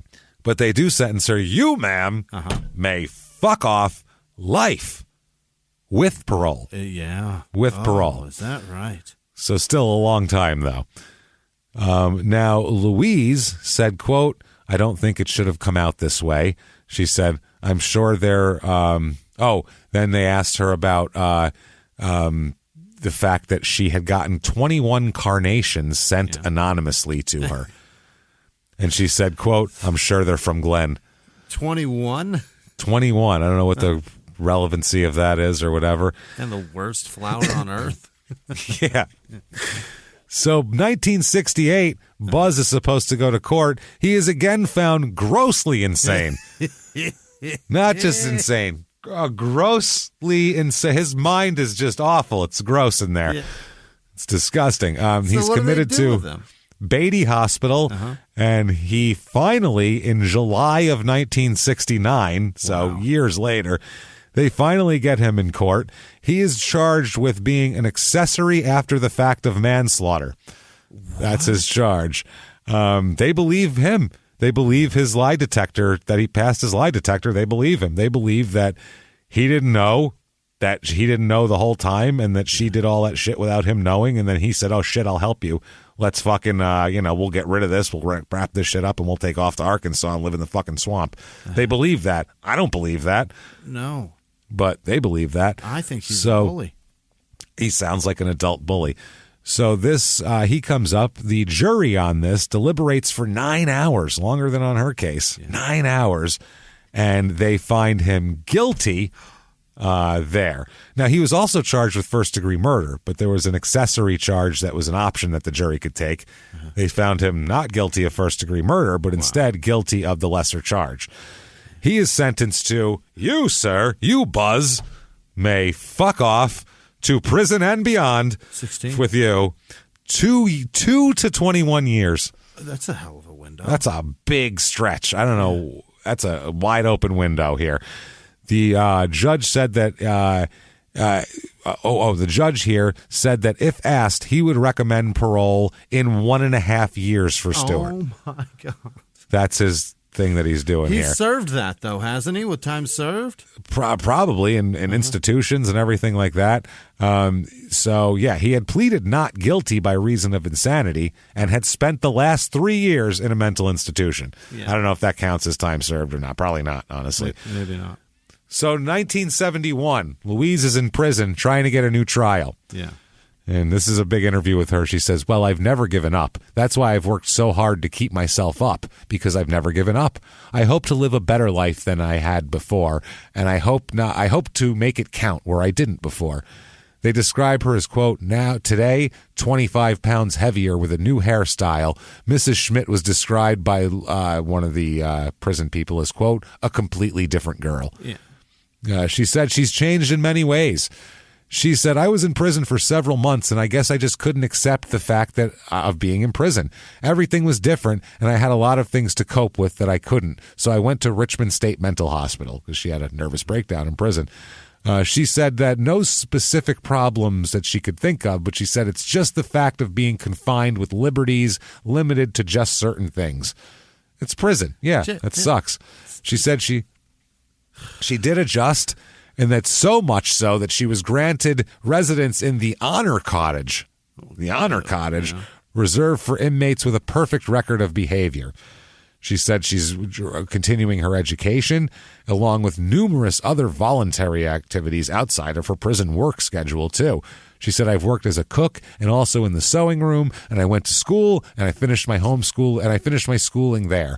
I took home nursing training and graduated from this. I'm thinking about going to college through the Indiana University Extension courses in nursing. She says that she prides herself in her personal habits. She said she's found abilities within her that had previously been undiscovered. She said, all of this has given me a lot more confidence in myself. I used to not think so much of myself, and I would tell myself I couldn't do things. But I know better now. I have found I can do a lot of things I want to. I used to not keep myself neat at all. And one day I put on some makeup and put on a new dress and got a new hairdo and just got dressed up. And well, I liked what I saw. Yeah. And she said that helped her lift her spirits in depression. This would be a great, fucking girl power rom-com fucking story if she didn't dismember her husband. This is the problem at that point. So she said, when I get depressed, I go and get a new hairdo and find something nice to put on and just dress up. Then I feel a lot better. This Honor Cottage sounds like a great place. You can get your hair done. Yeah, get your hair done. You get dresses and makeup. New dresses and makeup? What the fuck? We watch Love After Lockup. Those girls make... Yeah, they make makeup out of pencil shavings and water, and they mix shit together. It's crazy. And Kool-Aid and mix it up, and they don't have new dresses on ever. No. They come out of prison looking like an actual clown, and they go, don't judge my prison makeup. It's homemade. Terrible. Then they tell you how hard it was to make. My eyeshadow is nacho cheese. And when you hear that they made their blue eyeshadow from Cool Ranch Dorito dust, you're actually... impressed. So you're actually impressed by it. You're like, that's better than I could do with that. Good job. Ingenuity. Wow. So here's a question people might be asking. Where the fuck are her kids? What's going on with them? Well, she said that, quote, I haven't seen my children since I was arrested. I keep hoping and praying that one day they will write. My daughter will be 16 this month, and I would give anything to see them. This is later on. She's... the kids are older.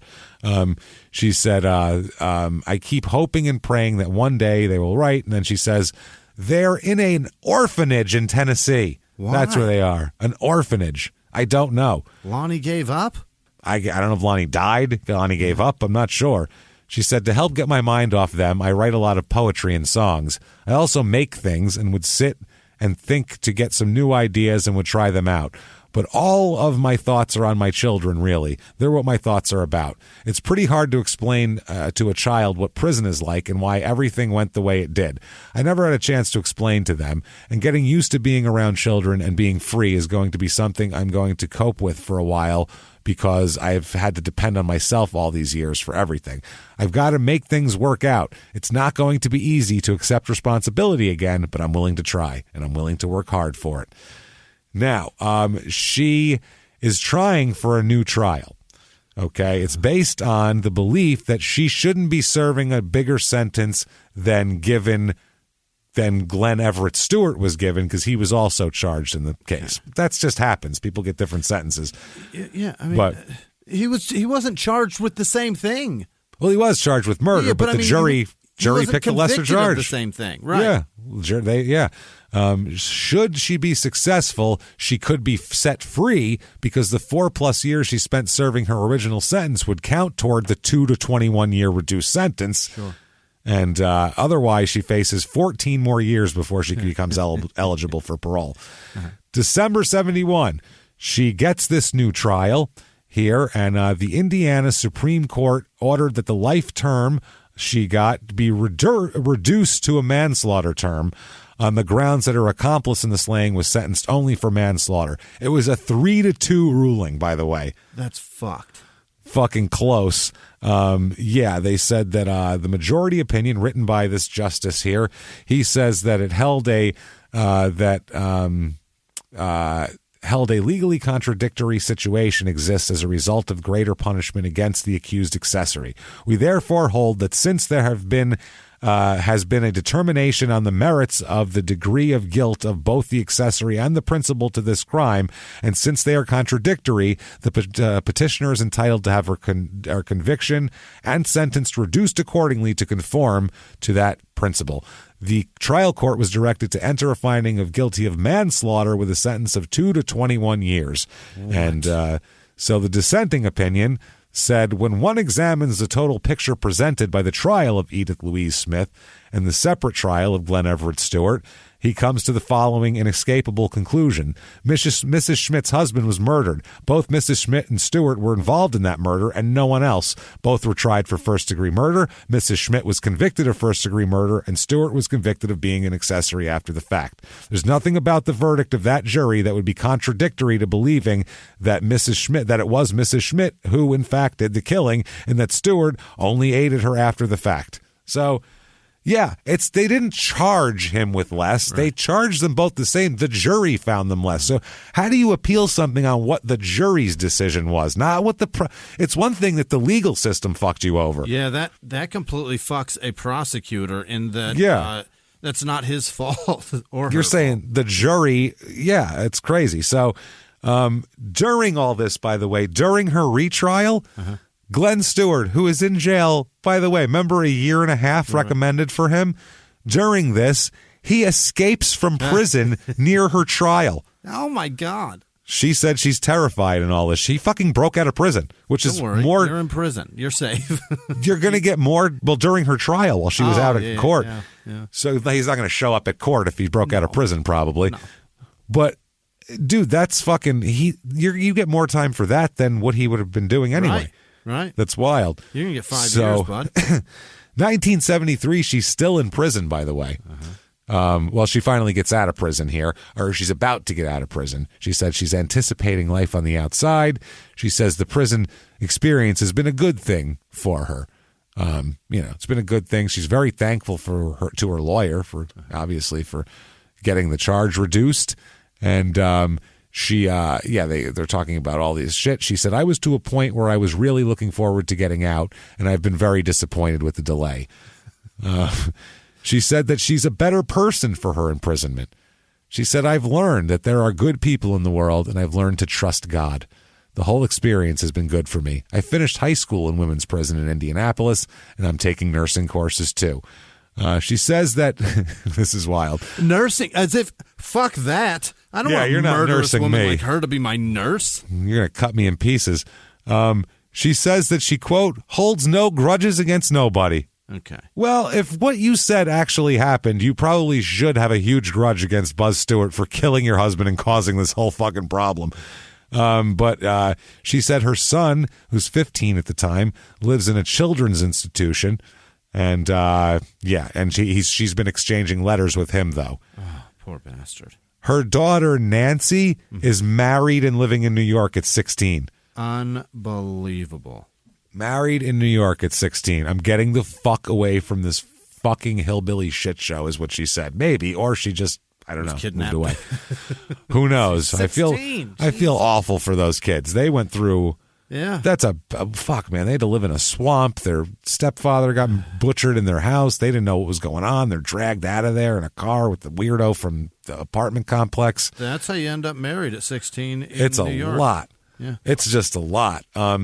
She said that her family is one of her reasons for wanting to make a successful start in the world. She said, I just want to make up for what I've put them through all these years. And she says if she does get back to society, she's going to try to make nursing her career because, quote, I want to help people. Who the fuck? What? Who's going to hire a woman who dismembered her husband? I don't know.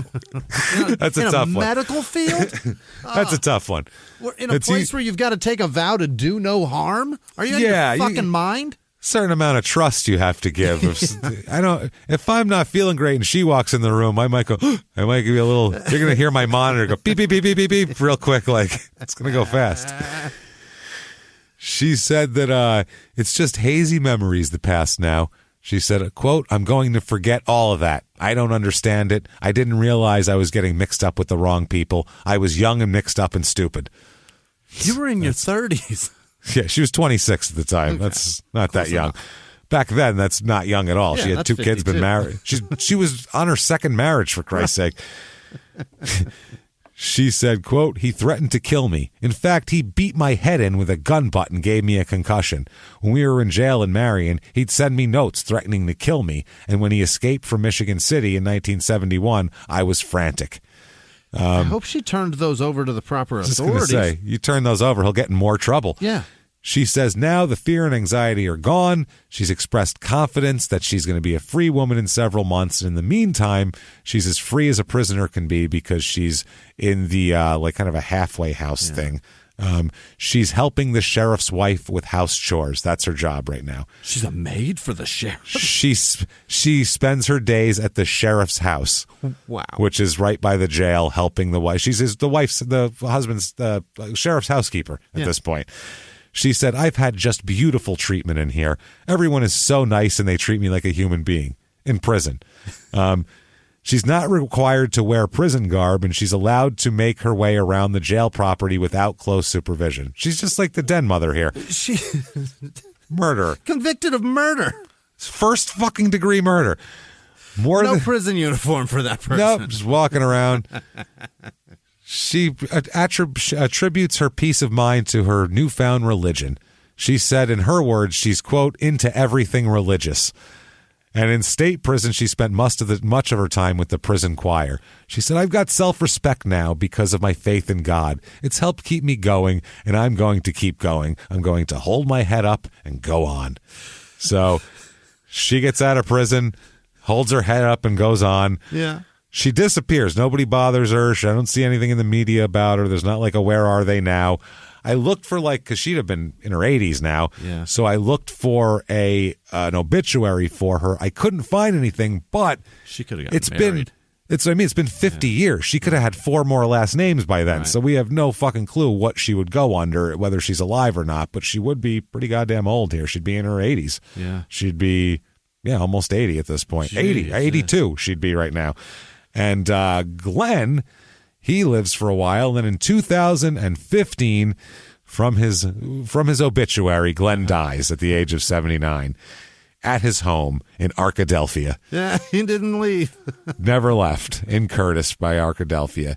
He was, it says, quote, he was born October 24th, 1935 in Clark County, Arkansas to Pearl Everett and Leslie Elizabeth Pontius Stewart. Wow. Pontius.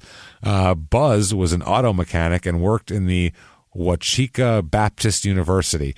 He was a member of 3rd Street Baptist Church in Arkadelphia. He was preceded in death by 1 son, Terry Lynn Stewart, and 1 granddaughter, Andrea Stewart. Oh, that's rough. Survivors include his wife. He's got a new wife, Kathleen, not Christine. 3 sons, and 1 daughter as well. All of this stuff they never mention was in prison for dismembering somebody and or accessory after the fact of dismemberment or any of that shit. None of that mentioned at all. I'm sure they wouldn't. He had 5 kids at that point when he died. So he had a couple more when he got out. Yeah. Well, he got remarried too. Yeah. So that's it. And so we don't know what happened to Louise. Something. She's out there, or maybe not, or maybe dead, or maybe she's living a nice, quiet life as an old lady. Either way, he's dead, and that's that. So I want more from both of them. Like I want. Yes, I gotta know to them. What the fuck? Your theory. Hit me up. What do you got? What do you think happened here? Hear it, ma'am. No, I want your theory. Oh, what's your theory? I think that. Here. I think the guy might be a big dum dum, and she didn't. She didn't want to be married anymore, and she got a guy to do some stuff for her. Yeah. I think here's what I think. I think that because remember she said Buzz hid in the walls when her brother was there. Yeah. I think that he came home, Larry, didn't know Buzz was there because he was hiding in the fucking walls. Right. In the bedroom. I think she brought Larry into the bedroom, got him over there, and Buzz popped out and fucking stabbed him. I think it was a plan to, I'll lure him in here. You fucking stab him. Yeah, you stab him. He fell down, and then I think they carried him down to the basement because it would take two people to carry a big guy like that, especially if one of them has a broken hand. Exactly. Two people to carry him down there, and then I don't know who did the dismembering. Doesn't really fucking matter at that point. They're dead. I mean, so I don't know what happened, but either way, I think they're both guilty of a lot. Absolutely, yeah. I think they're both guilty of a lot. Yep. And I think he got her down to Arkansas and was like, oh my God, she's a pain in the ass. I don't want to be married to this woman either. Well, I got to go into the house, and that's where my wife and kids are, and then I go back out in the swamp with my girlfriend and her kid. Like, who can fucking keep up with that? And she's bitching about bugs, and I'm like, yeah, it's Arkansas. What'd you expect? Yeah. So, I mean, there seems to be no debate that he told her to leave, and the father drove her to the bus station. Right. So it's just a debate of whether she was escaping or, like he said, I told her to turn herself in, which I also don't believe. So maybe he did tell her to turn herself in because she stabbed him, and he was just there to do some muscling, but the one stab wound was enough. That's possible, too. I feel like there's a lot of shit to go around here. Sure. There's a lot of blame to go around. It's a big shit show, and I don't feel like I feel like there's two versions of the story. Somewhere in the middle is the truth, and they're both culpable. Even in there, they're both knee deep in the middle of everything. Right. So who cares? They're both culpable, and whatever. They both got out. Poor Larry's the guy who got fucked out of all this. It's unbelievable. Barely any prison time for chopping poor Larry up, Nobody did. Sincerely unbelievable. I feel terrible for poor fucking Larry, man. Larry got it bad on this one. They did like 10 years combined. Not even, I don't think. They might have done 10 combined. That's unreal. And he escaped. Two people, there's an escape. She's out fucking putting makeup on, getting a new dress, feeling better about herself. He's got no arms or legs. Right. No arms or legs, but she feels pretty. Great. I'm fucking thrilled for you, She's ma'am. Cleaning the sheriff's house. Jesus Christ. And he's moving back home to Arkadelphia to hook up with his high school girlfriend or some shit. Fuck more me. Babies. Jesus. That's what happened. That's the least justice-laden story I've ever heard, James. No. It's horrifying. It's a horrifying tale of swampland hillbilly action and unsatisfactory sentencing that I've ever fucking heard. That's small-town murder, everybody. At least with OJ, we all get to call him a murderer every day. Yeah, this you're like, I'm not sure what happened. But this has all the elements. This is small-town murder in its finest right here. It's crazy shit. All fucked out. All fucked out swamps and everything. Surviving on pork and beans. Grossly insane people surviving in the swamp on pork and beans. That's small-town murder, everybody. That should be the name of the show if it wasn't so long. It's unreal. Oh, my God. Truly unbelievable. That's insane. If you like that show, God damn it, get on whatever platform you're listening to. And even if others you're not listening on, fucking throw a review on there for us. Help your boys out. Give it a run. Do that. Stitcher, Spotify, Apple Podcasts, that purple icon, the Audible you can do now.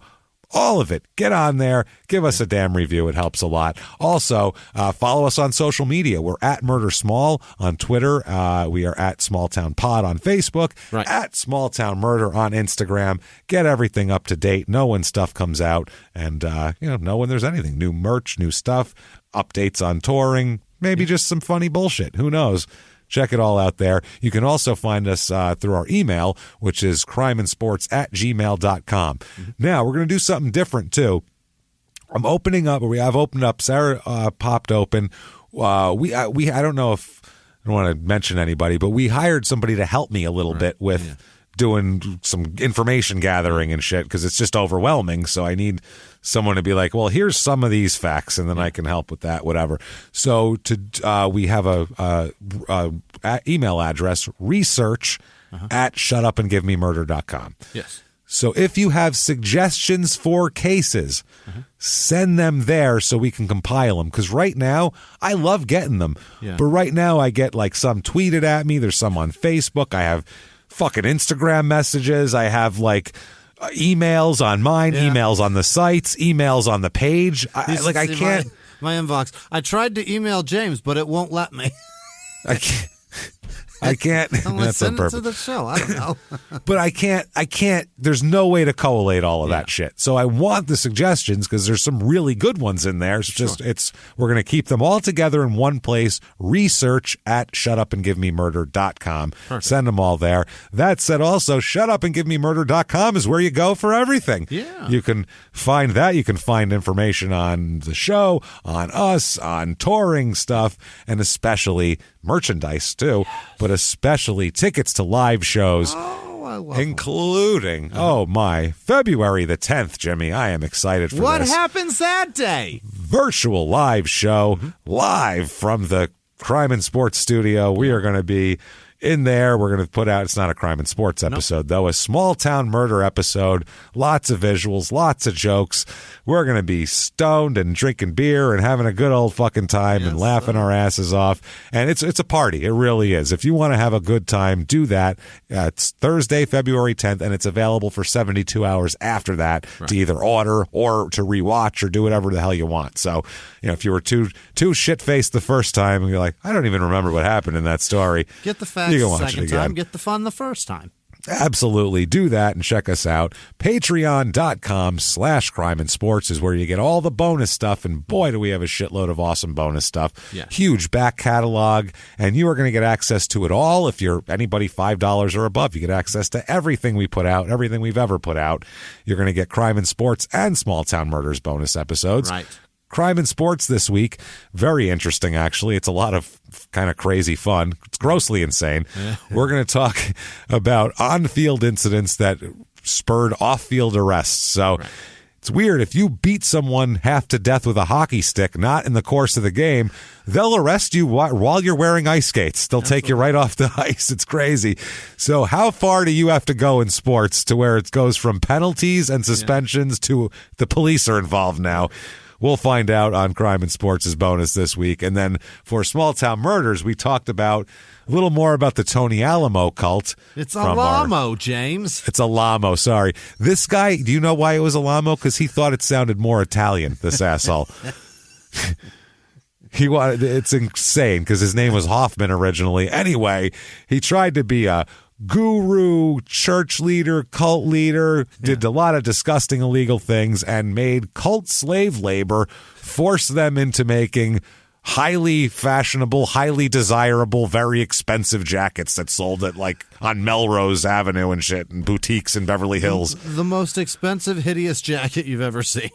We're going to talk about it all. We're going to talk about who wore the jackets too, who's still wearing the jackets. We got all sorts of shit to talk about with this stuff. It's pretty insane. You get it all at patreon.com/crime and sports. And if you're also going to get a shout out. Jimmy's going to mispronounce your name at the end of the show. He's going to see it. It's going to register in his head, and then he's going to say something completely different. So you can do that, please. Oh, and if you just want the shout out and honestly our undying love and affection and amazing karma from the universe, you can get that also over at PayPal using our email address, crimeandsports@gmail.com. Jimmy, I need it. I need to feel good right now. I need to bask in the warmth of the greatest goddamn fucking people on the face of the earth. Jimmy, level me with them like you're tumbling me down the stairs. Well, first of all, there is a man named Martin. I think it's Martin Tursky from Poland, and he has a girlfriend, I guess. He is sending kisses to the awesome princess from Illinois. He didn't give a name. All right, well, but she gave him. If you're from Illinois and going out with a Polak, there you go. This is the Thanks, first brother. English Appreciate podcast he's listened to, I guess. Wow, and I that's guess so he cool. Doesn't speak the language very well, but we are helping him, I guess. Now he knows fuck and he had to listen English cocksucker. To learn, and she get okay. So yeah, we're helping him.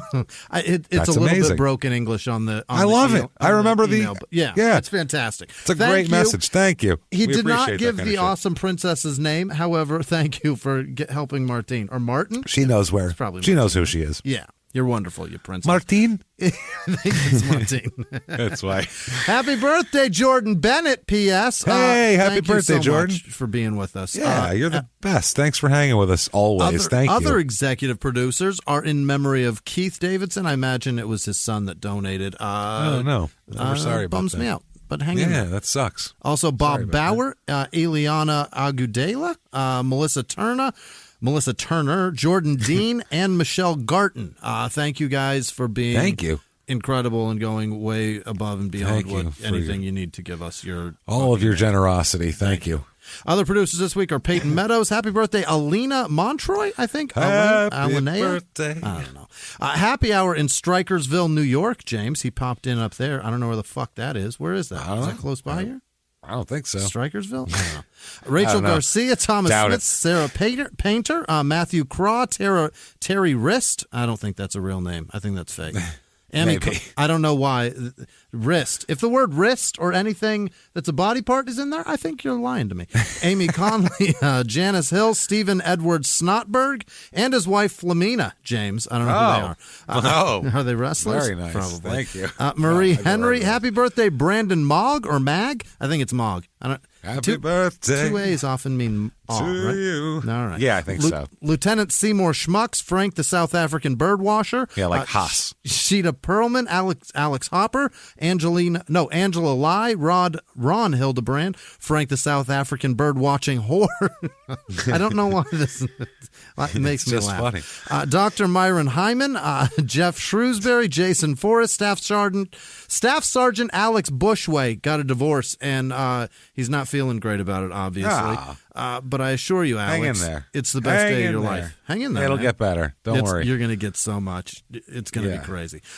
Happy birthday, Ed Haney, Nancy Weaver, Shelby and Sean Mosley, Tiffany Cook. Oh, she's pregnant, or she just has. Or she just has morning sickness. Happy birthday. Congrats on being knocked up.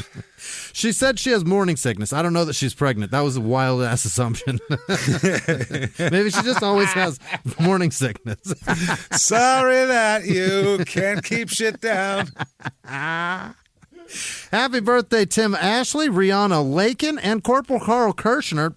I don't know why that one hurts so bad to say. Thank you guys so much. Other producers also, Melanie Mitchell, Cheryl Buckland, Lisa with no last name, Kimberly with no last name, Haley Farus, Kiefer Trumbull, Sin Haston, Serena Terrell, Bina Lucia, Elizabeth no last name, Eric Wilson, Jason Frick, Brent Keitlinger, Joy McClary, Jordan Willis, Lori Chavez, Melissa Cones, # Lindsay Strong. I don't know what that means.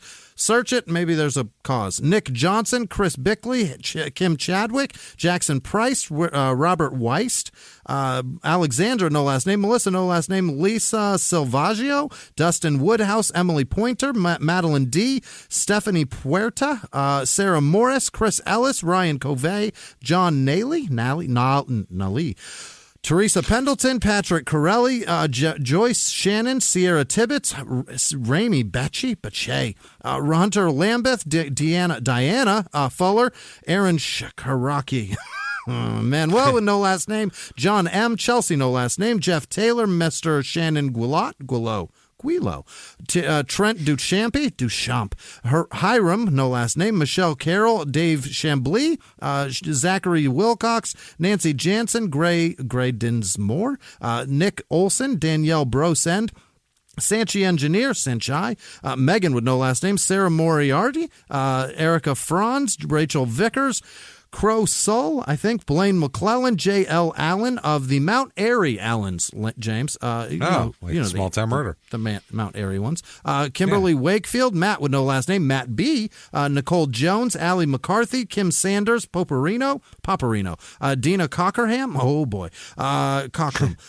Wen. That's probably better. Yeah, it is probably. Michelle Schufeld, Casey Puckerbrush Cochran, Liv Brown, Stacy Lean, Jake Feuerbach, Bailey Payton, Terwood, no last name. Nick Solomon, Havana Evans, Kyler Scovbo, Cassidy Jones, Brianna Johnson, Sarah Kimosi, Don Connolly, Kate Dvorak, Alicia Grant, Emily Wells, Colm Brady, Leah with no last name, Angie with no last name, Gamertag 185, not the other 184. Thomas Streeter, Jesus. Paul Lemmy, Andy Brown, Samantha Passapane, Ricky Casey, Rob Shabley, Kenneth Campbell, Allison Ice, Lynn Unick, Cody James, Gatlin Hone, Dean Playcheck, Lance Horton, Marie Henry, Denise Nicholson, Melanie Moore, Brooke Goldsby, Brandon Stig,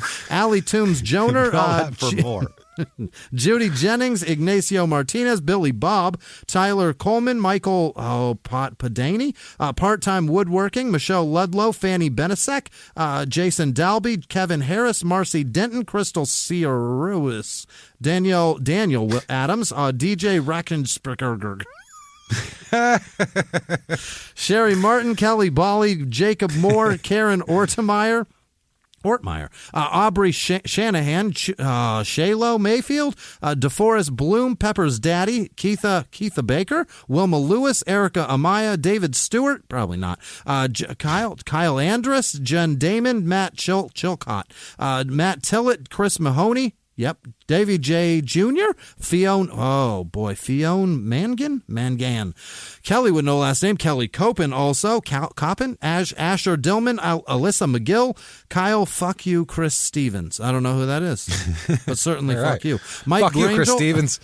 Michael Granger, Micheline Lopez, I think, Rick Stallings, Jana Jenkins, I know her, Megan McGovern, Ricky Maya, Kelly McMillan, Addie Lindeberg, Skylar E., Richie and Joy Jones, Lulu with no last name, Mark Ass Buster, probably not, Sarah Joshi, Erica Zabel, Esther Clark, Paul Adams, Jennifer Quiroz, Gentry Wendell, Jacob Simmons, Toby Lynn, and all of our patrons. You guys are amazing. Thank you.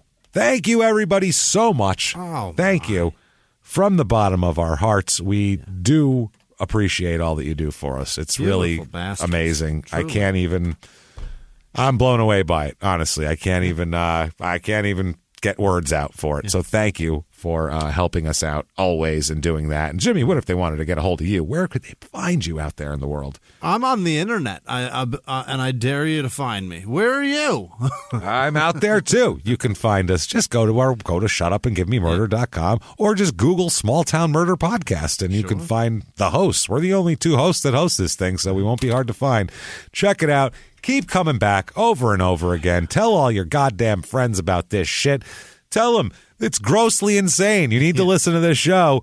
And until then, and until next week, everybody, it's been our pleasure. Bye.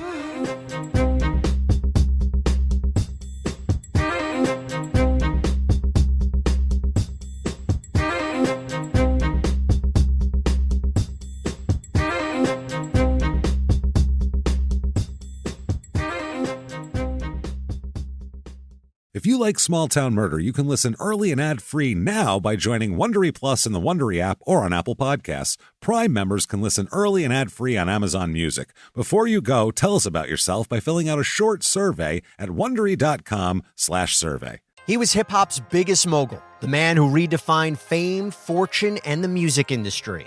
The first male rapper to be honored on the Hollywood Walk of Fame, Sean Diddy Combs.